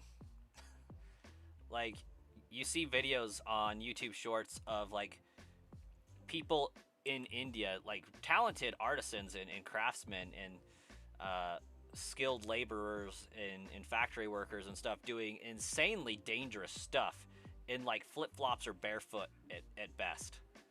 And you're just sitting there like, oh my gosh, like I couldn't fathom doing that. Like I wear shoes in the house because I'm afraid of stepping on a thumbtack. Like holy cow.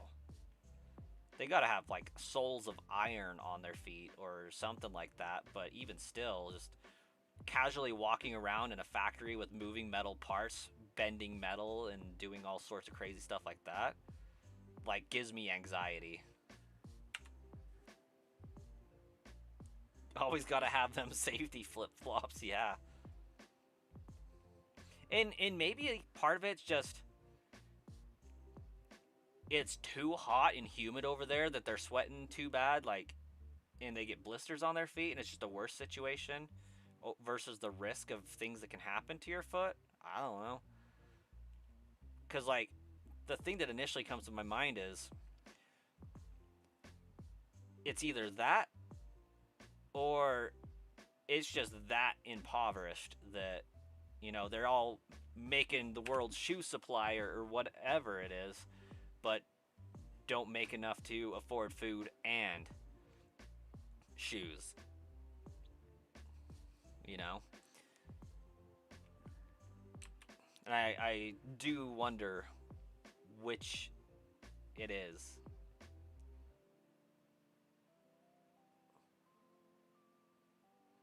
Most of them guys are on Walter White, so they can't feel their feet anyways. You would think it would be more of the one that starts with O than the one that starts with M over there, due to Lotus and whatnot.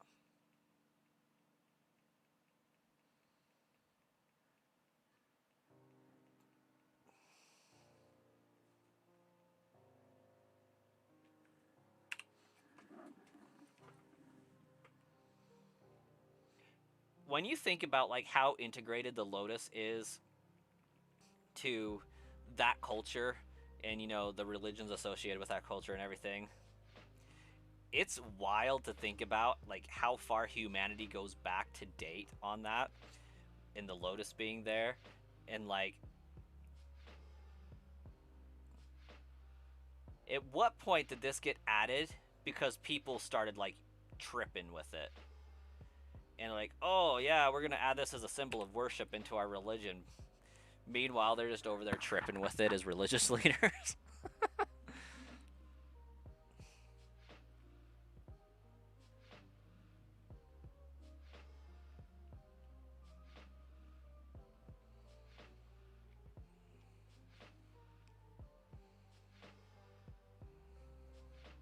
It was a very interesting conversation we're having.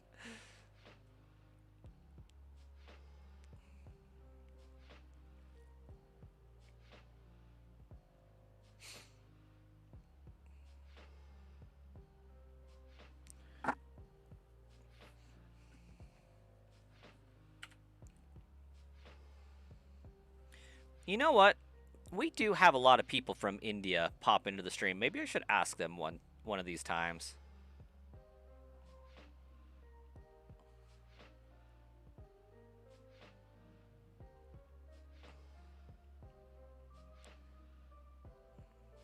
Because I mean, they do still have like the caste system over there, so maybe part of it is a poverty thing.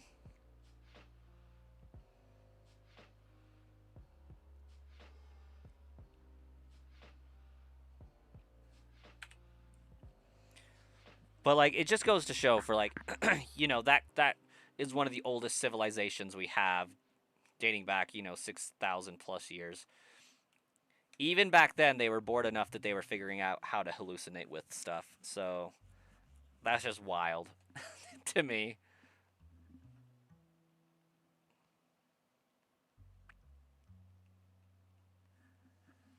You know, like surviving back then just wasn't hard enough as it is. Let's add this element to it to see if we can still do it.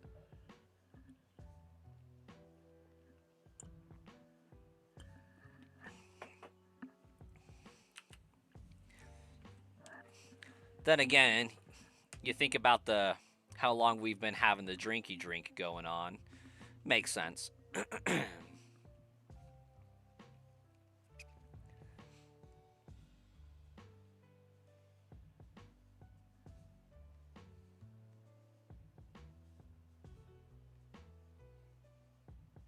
I do not know what that is, but that sounds terrifying.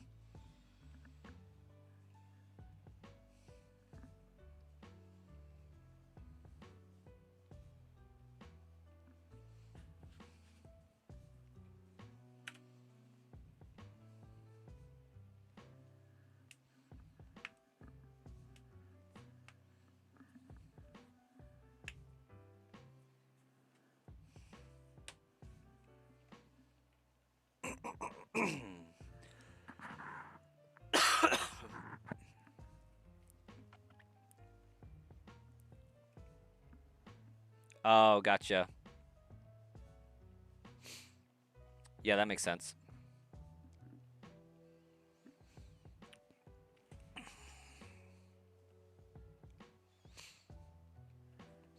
I have to this date never tried anything of that nature. Anything at all.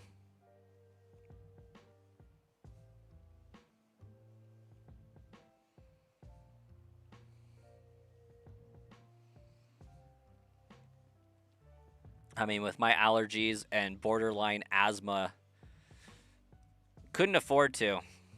Didn't interest me. I was like, I die if I get the stuff secondhand. Like, I don't need that directly in me. Ruben, have a fantastic night. Have a great day tomorrow. And we'll see you next time.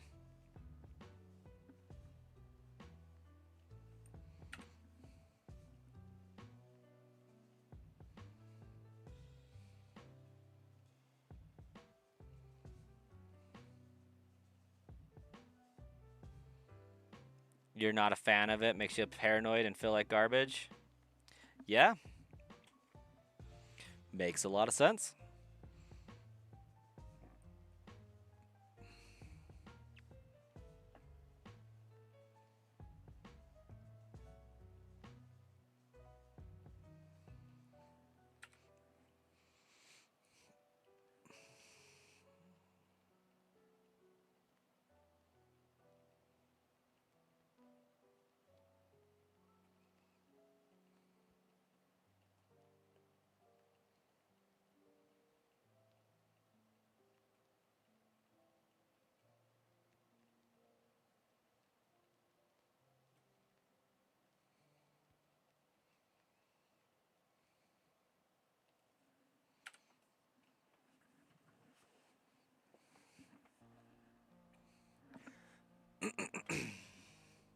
Life's already complicated enough. It's just easier to stay away from all that stuff anyways. Yes. Lonesome crow waiting for their snacky snack. How's it going, Lonesome Crow?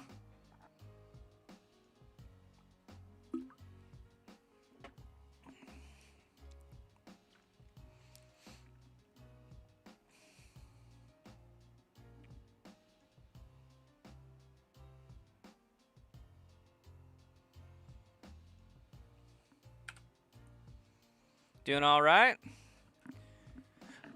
I'm doing great. Yep, putting in the encounters, seeing if we can catch that shiny Bulbasaur. Well, it's a guaranteed catch. See if we can find it. But yeah, ready to grind the hunt and see what happens. Should be a good challenge, albeit a very, very long challenge.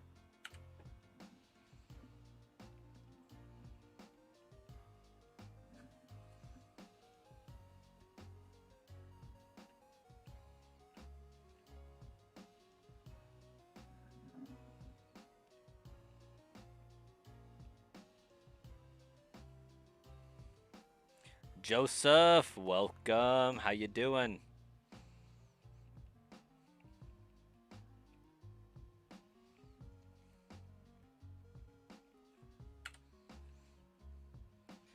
If you miss a catch on a starter Pokemon, you might need to quit playing Pokemon. You right. It's like you're done. Even the guaranteed Pokemon don't want to hang out with you.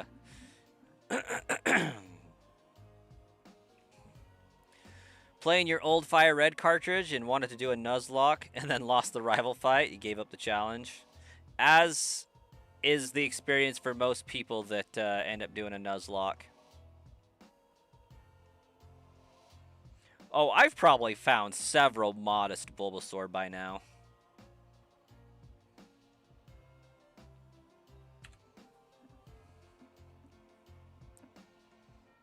The professor just takes it back and says, "You're done. You're done."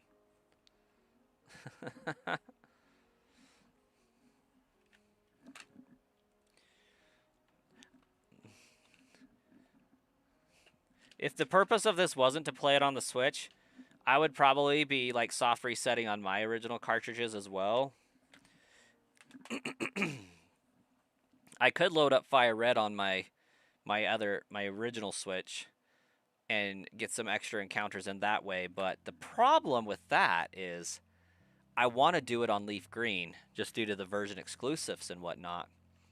So naturally, I'd probably find the shiny starter on Fire Red and just have a terrible time of it. As a Charmander, or as a child, we loved Charmander. As adults, we understand Bulbasaur is equally great, and so is Squirtle. You know what? You're not wrong. Especially in a shiny-only badge quest, Bulbasaur is the superior option. Helps out with the end game, gives you a wide amount of coverage that you don't get with good stat Pokemon otherwise. And for the purposes of this game, Charizard isn't 100% necessary. Like, when you think about going through the gym leaders as challenges and the Elite Four, Bulbasaur brings just as much to the table as Charizard does.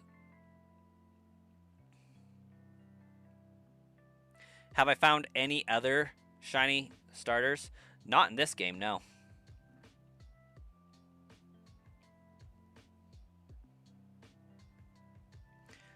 I have not seen the Kanto cards. I haven't seen a pack of Pokemon cards in the wild in so long. It's sad how long it's been. Awesome. Also, welcome, Colossus. You bought Leaf Green on your Switch? Nice. Leaf Green's a good one. I prefer playing Fire Red, I'm going to be honest. But Leaf Green's got the better experience overall. As weird as that is, I don't know. It's kind of like how I prefer Lugia, but for whatever reason, if I'm playing through Johto, it has to be Gold or Heart Gold. Charizard is always necessary.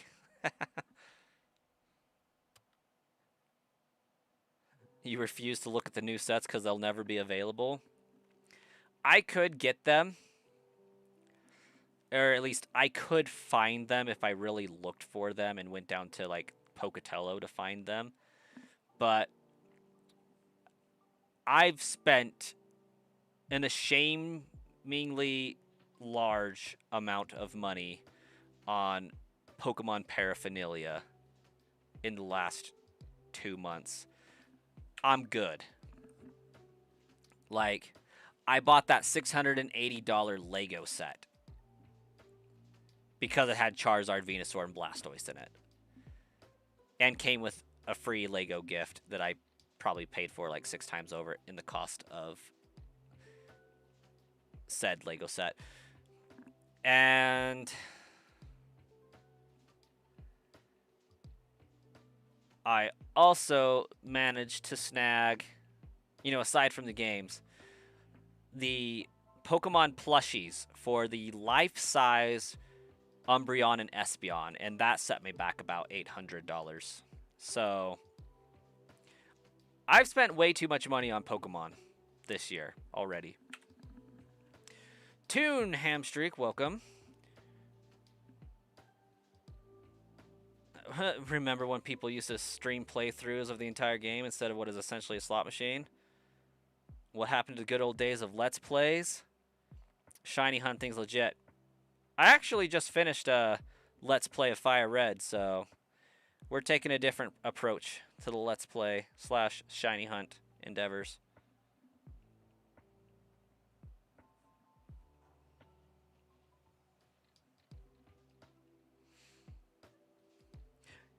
You don't know how people get into Legos as adults, especially at the price they are? I never got out of them. And this is something I've been waiting for like 25 years. So I said, I am absolutely doing that. Itch scratched. I don't know if I need to buy any more Pokemon Legos. Like, it's a question I've been asking since I was a kid. Like, why are there no Pokemon Lego sets? And I think the answer came in the price tag that we just experienced with the last set. That being, Lego has an expensive Lego tax anyways. When you add the Nintendo brand label onto it, it becomes an even more expensive brand name tax. Not to mention, Pokemon on top of that, even more so. Like, I'm pretty sure $400 of my price tag was brand name tag tax.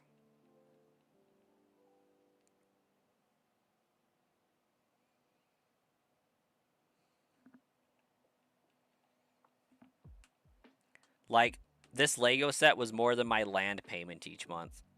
And I'm not even joking.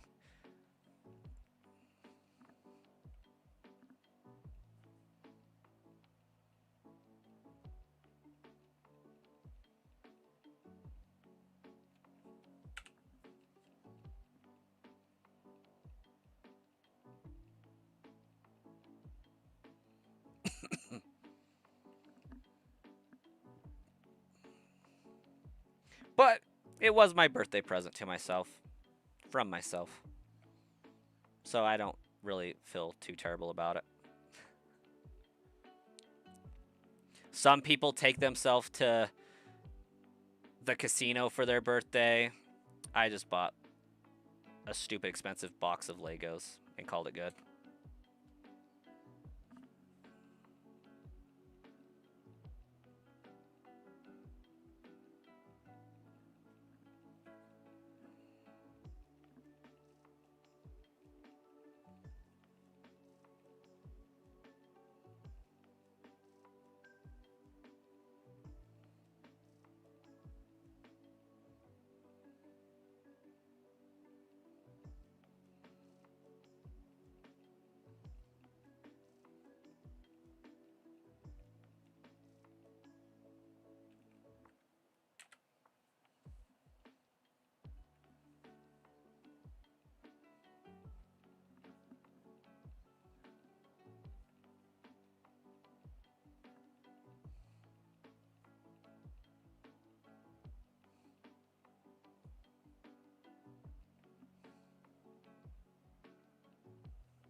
You're going to train your Clefairy to level 37?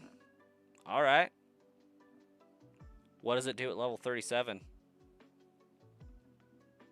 And evolve it into Clefable? What's the significance of 37? You just found the Team Rocket hideout? The lighthouse? Oh, getting the moveset you want. So if you evolve Clefairy before then, it skips learning the moves.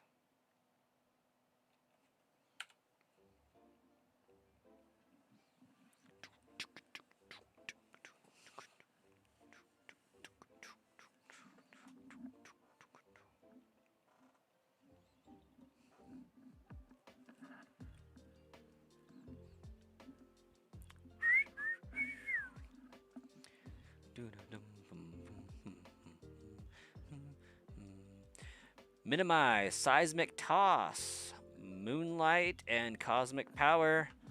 Not rocking the metronome, I see. I dig it.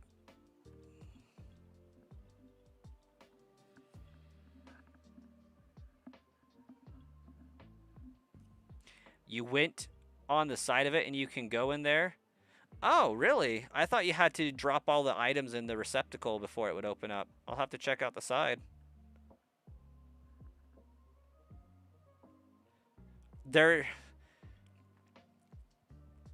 So if you're facing the Pokemon Center and you turn right and bust through that wall and break the walls in that area, there's actually a really cool underground cave that you can get into.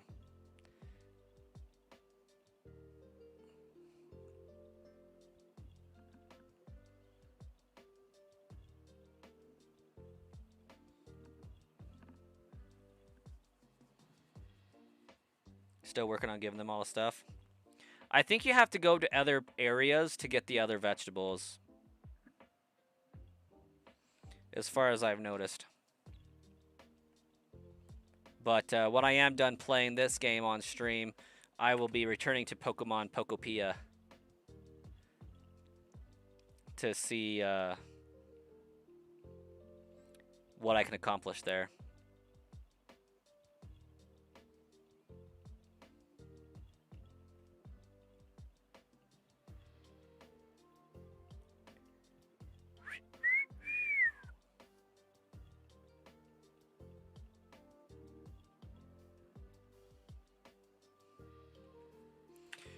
Joseph, are you a Clefairy fan? Or is it just serving its purpose for you there?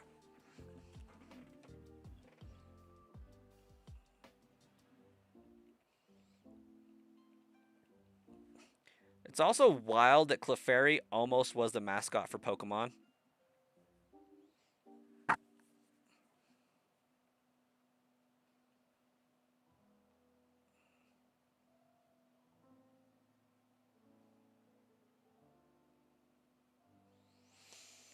I think it's because they've been primarily playing it and not shiny hunting in Fire Red, Leaf Green. But second to that, I think it's not taking the time to really thoroughly enjoy the game. Because, like, I've been building up the area. I think the people that are far into the game just haven't been building everything up that well. Because, like, I've got almost every environment made that I've come across in the Fuchsia City zone. And there's, like, easily, like, 30 or 40 of them.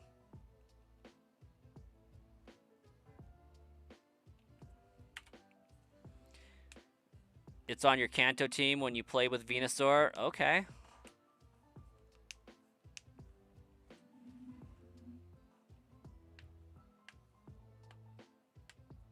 You've been switching from this game in Fallout? Yeah.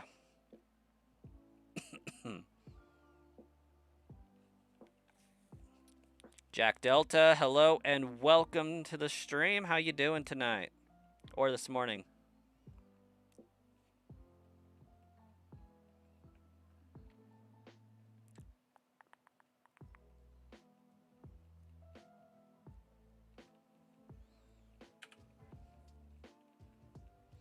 Glad to hear it, Jack. Glad to hear it. What's your favorite Kanto Pokemon?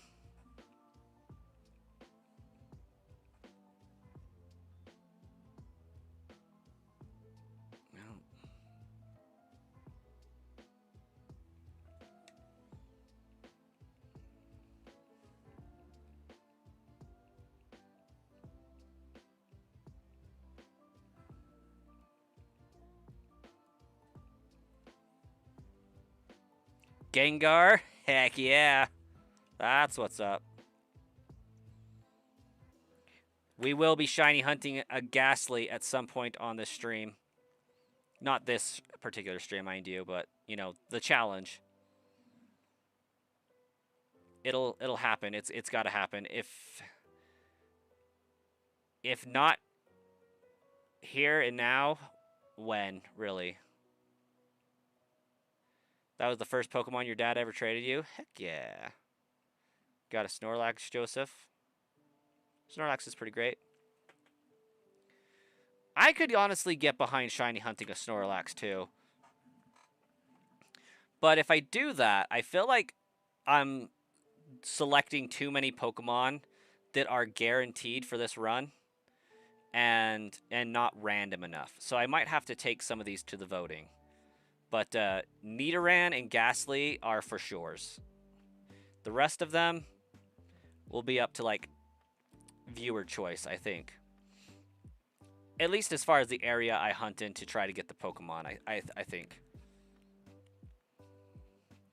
Like, I would like to try for a Ninetales. I would like a Dratini. I would like an Abra. But if I do that, the only wild card, really, would be Ninetales versus a Pidgey. Or Meowth. Like, actually, I can't even get Meowth in this game, I don't think. I think it's Fire Red exclusive. So, I'll have to do some research, figure out what I might want to go for. But there will also be some fan voting in there as well.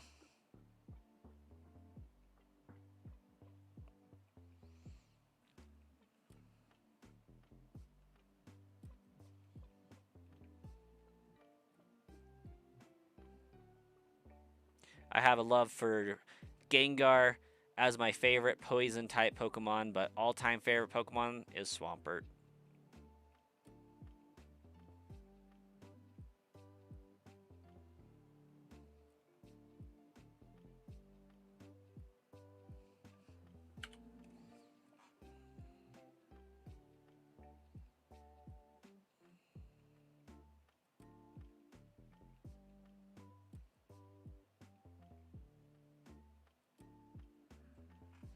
Might train your Growlithe next.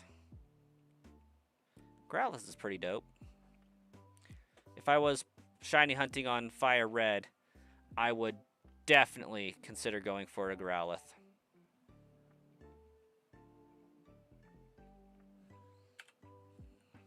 Well, that makes 1,400 right at the 10 o'clock hour. We're doing pretty all right.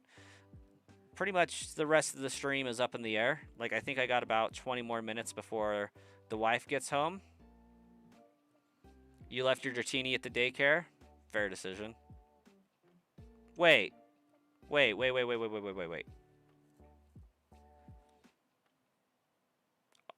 Have you already gotten to, like, the end game with Island 4 or something like that?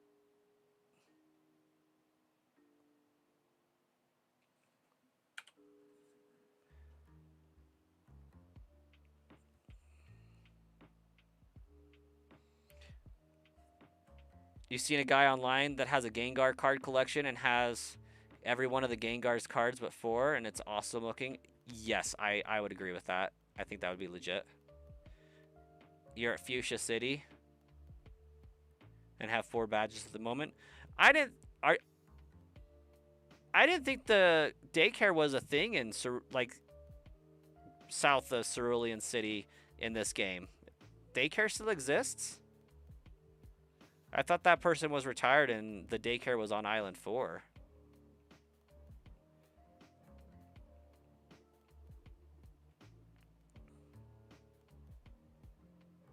I mean, I guess if you've been to Fuchsia, and have 4 badges, you theoretically could have access to 4 island.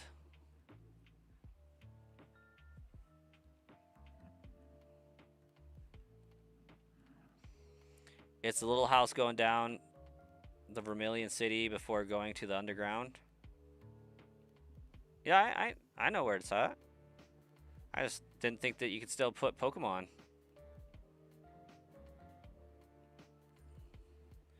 My memory failed me.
Playing as an adult, knowing all the tricks and natures and what to do is more fun for you. I can respect that.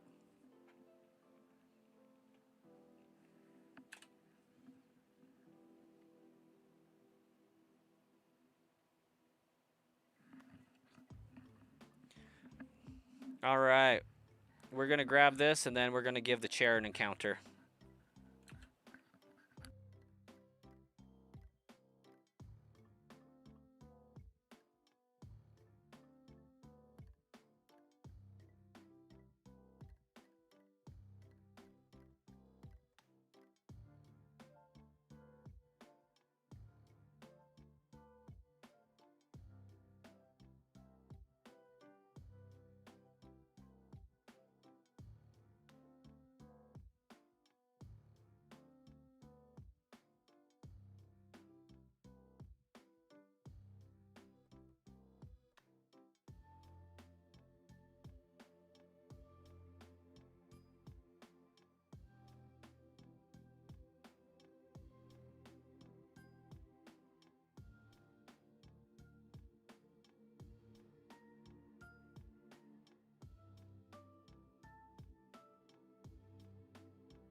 Somehow I was still muted. That was the weirdest thing. Thank you so much, 9Silver Channel, for liking and subscribing. I can see that that number did go up, so thank you so much for that. And Joseph, kids in fact did not know the grind for leveling up individually until today.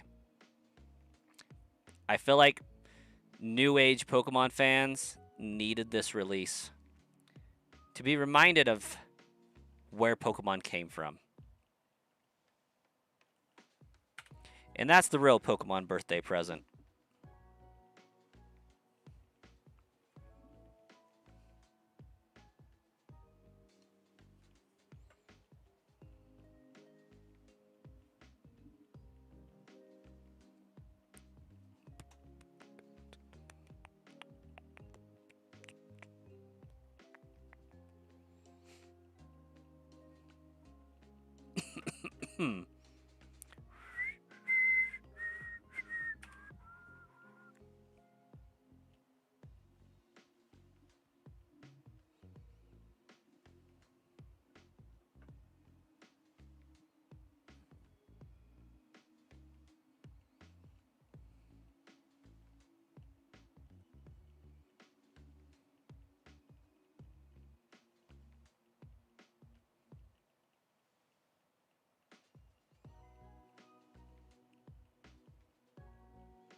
Sorry, that was like right in the mic. My bad. My bad.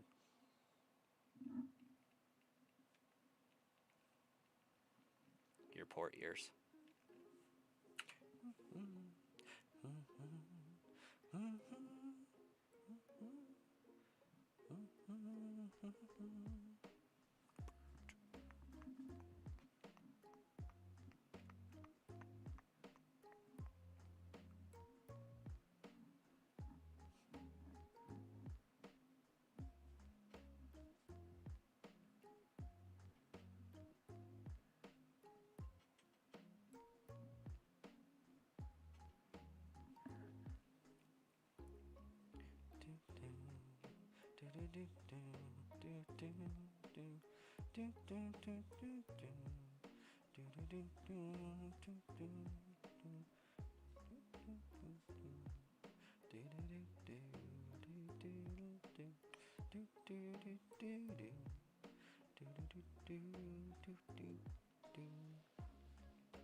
How many more attempts tonight? Roughly like 8 more minutes worth. I think. I'm going to be going until my wife gets home and then starting on dinner.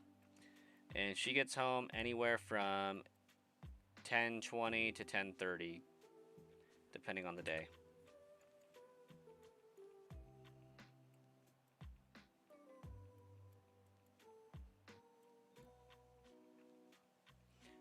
So we'll basically wrap up when she gets home.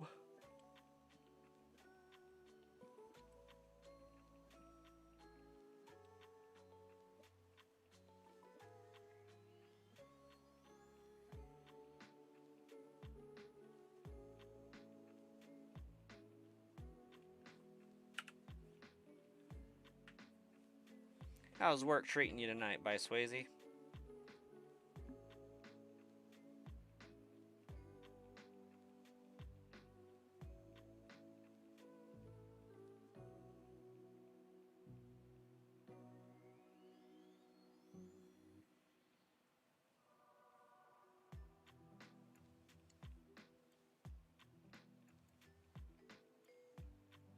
Maybe just for fun, tomorrow I should try streaming at 6 in the morning.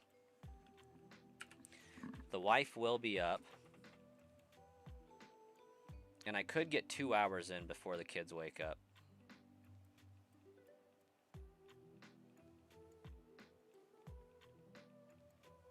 Oh wait, no, she won't be up. Tomorrow's Tuesday. Hot JK. JK. She would hurt me in some way, shape, or form, I'm sure. Tuesday is her sleep-in day.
Just for funsies.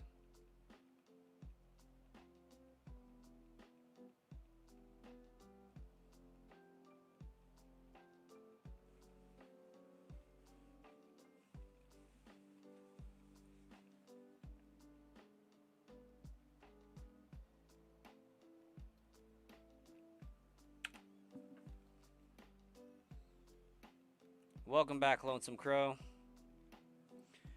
You wish they would have left PowerPoints out of this game because stopping to eat a carrot every now and then is kind of silly.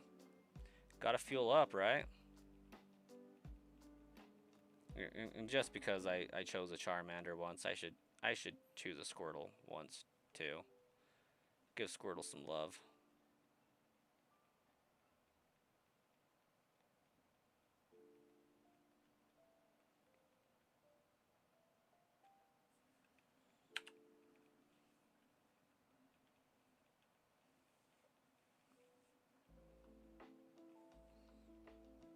Could you imagine how fast the game would go by, though, if they didn't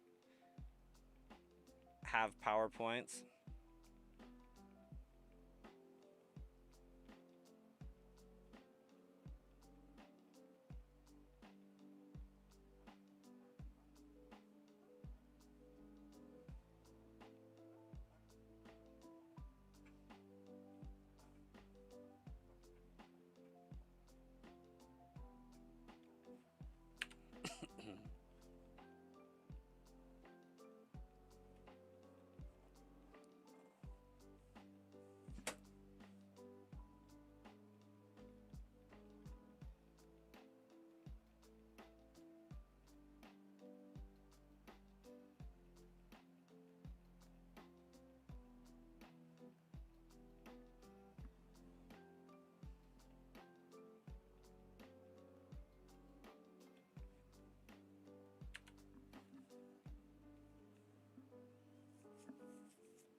game is going to go slow anyways because you have to water everything down. I'm disappointed the rainstorm doesn't like hydrate things a little bit more.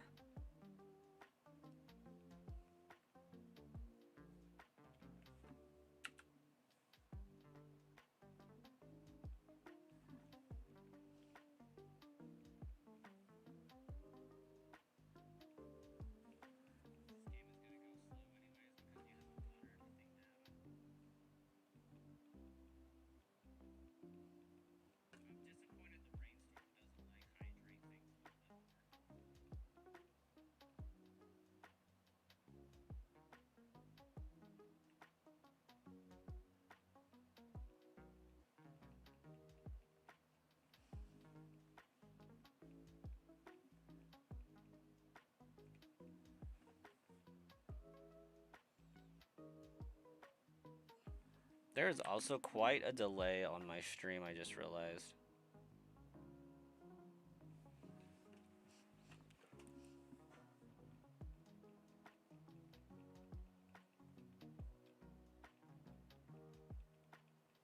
Oh, maybe not so much.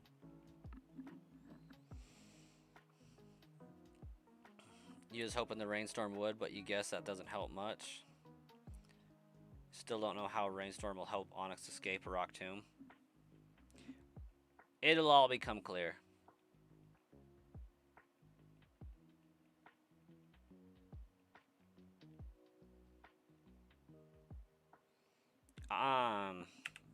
Yeah, I won't give a spoiler.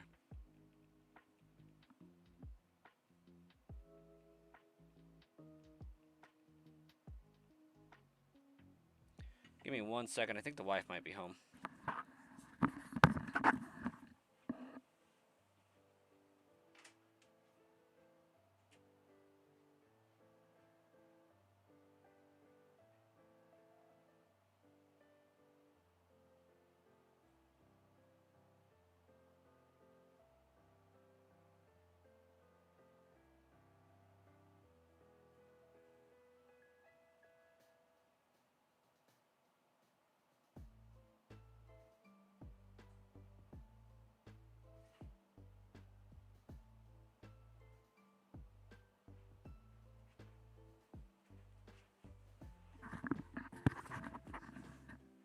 She was not.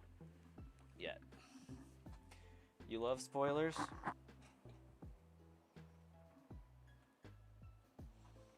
Was that sarcasm?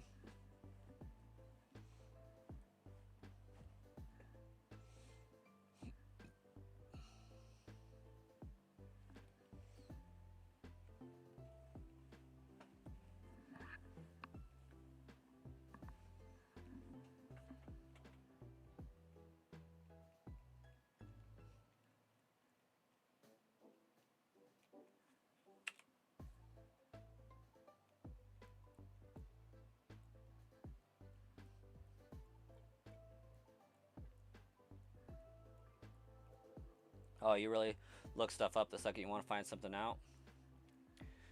Onyx is not encased in stone. That's how the water helps.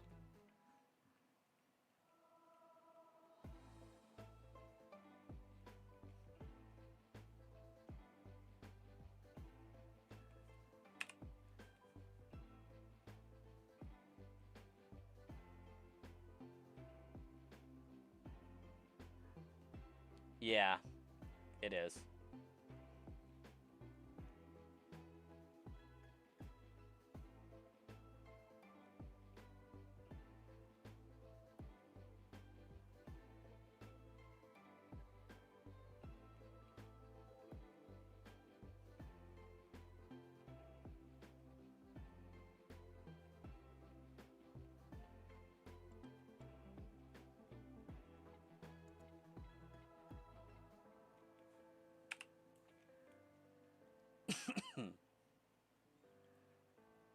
And maybe I just haven't befriended Onyx enough, but like I was for sure thinking that he was going to teach us bulldoze as a move. I don't think he has yet. But my Pokemon Center should be built by the time I get back, so that's cool.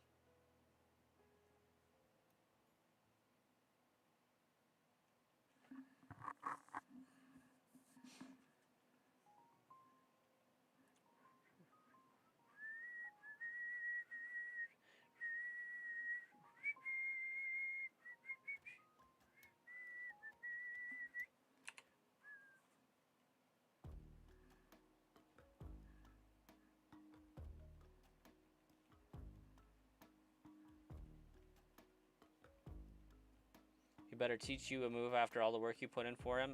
Yep, basically. Have you done the habitat for the healing kit, the first aid kit habitat?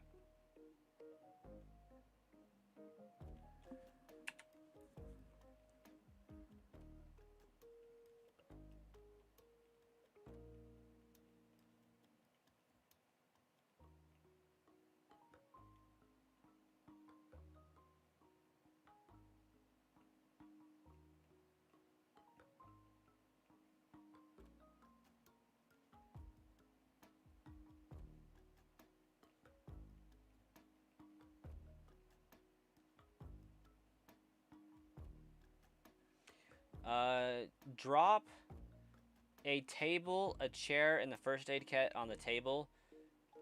Mine spawned a Hitmonlee. I unknowingly put it next to Hitmonchan's stuff, so that made for a pretty interesting scenario. But I was expecting a Chansey. I got a Hitmonlee. I don't know if your experience will generate the same or if it'll be different, but you'll have to let me know. I just remember being like, Hitmonlee? What the heck?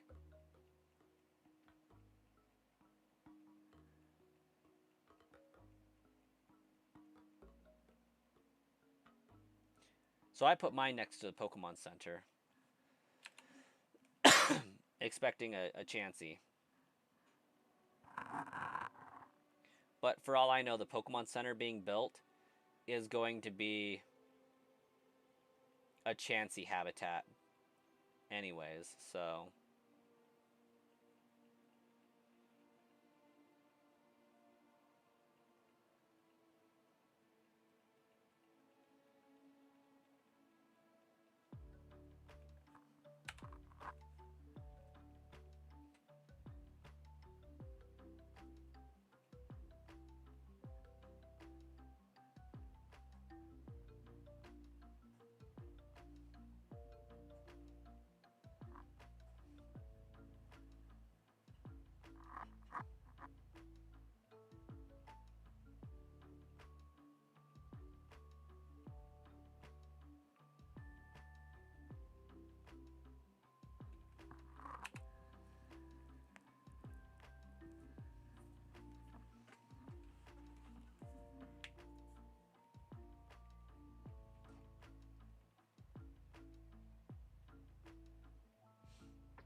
Hey, friend.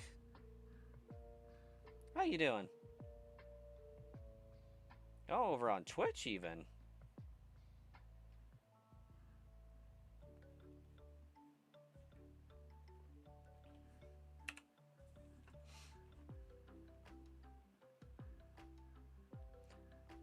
Just alive. I'm doing pretty great.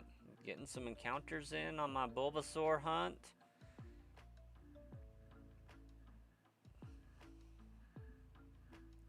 Doing pretty great.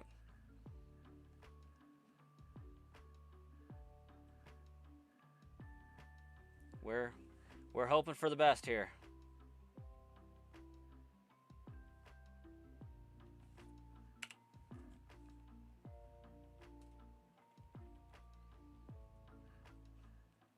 Have a few other people hanging out in the stream that are also shiny hunting a starter of their choice intermittently.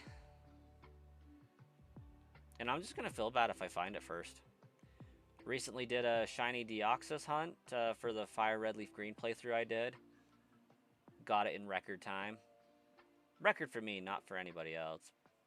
It was like 35 minutes of hunting, so pretty good.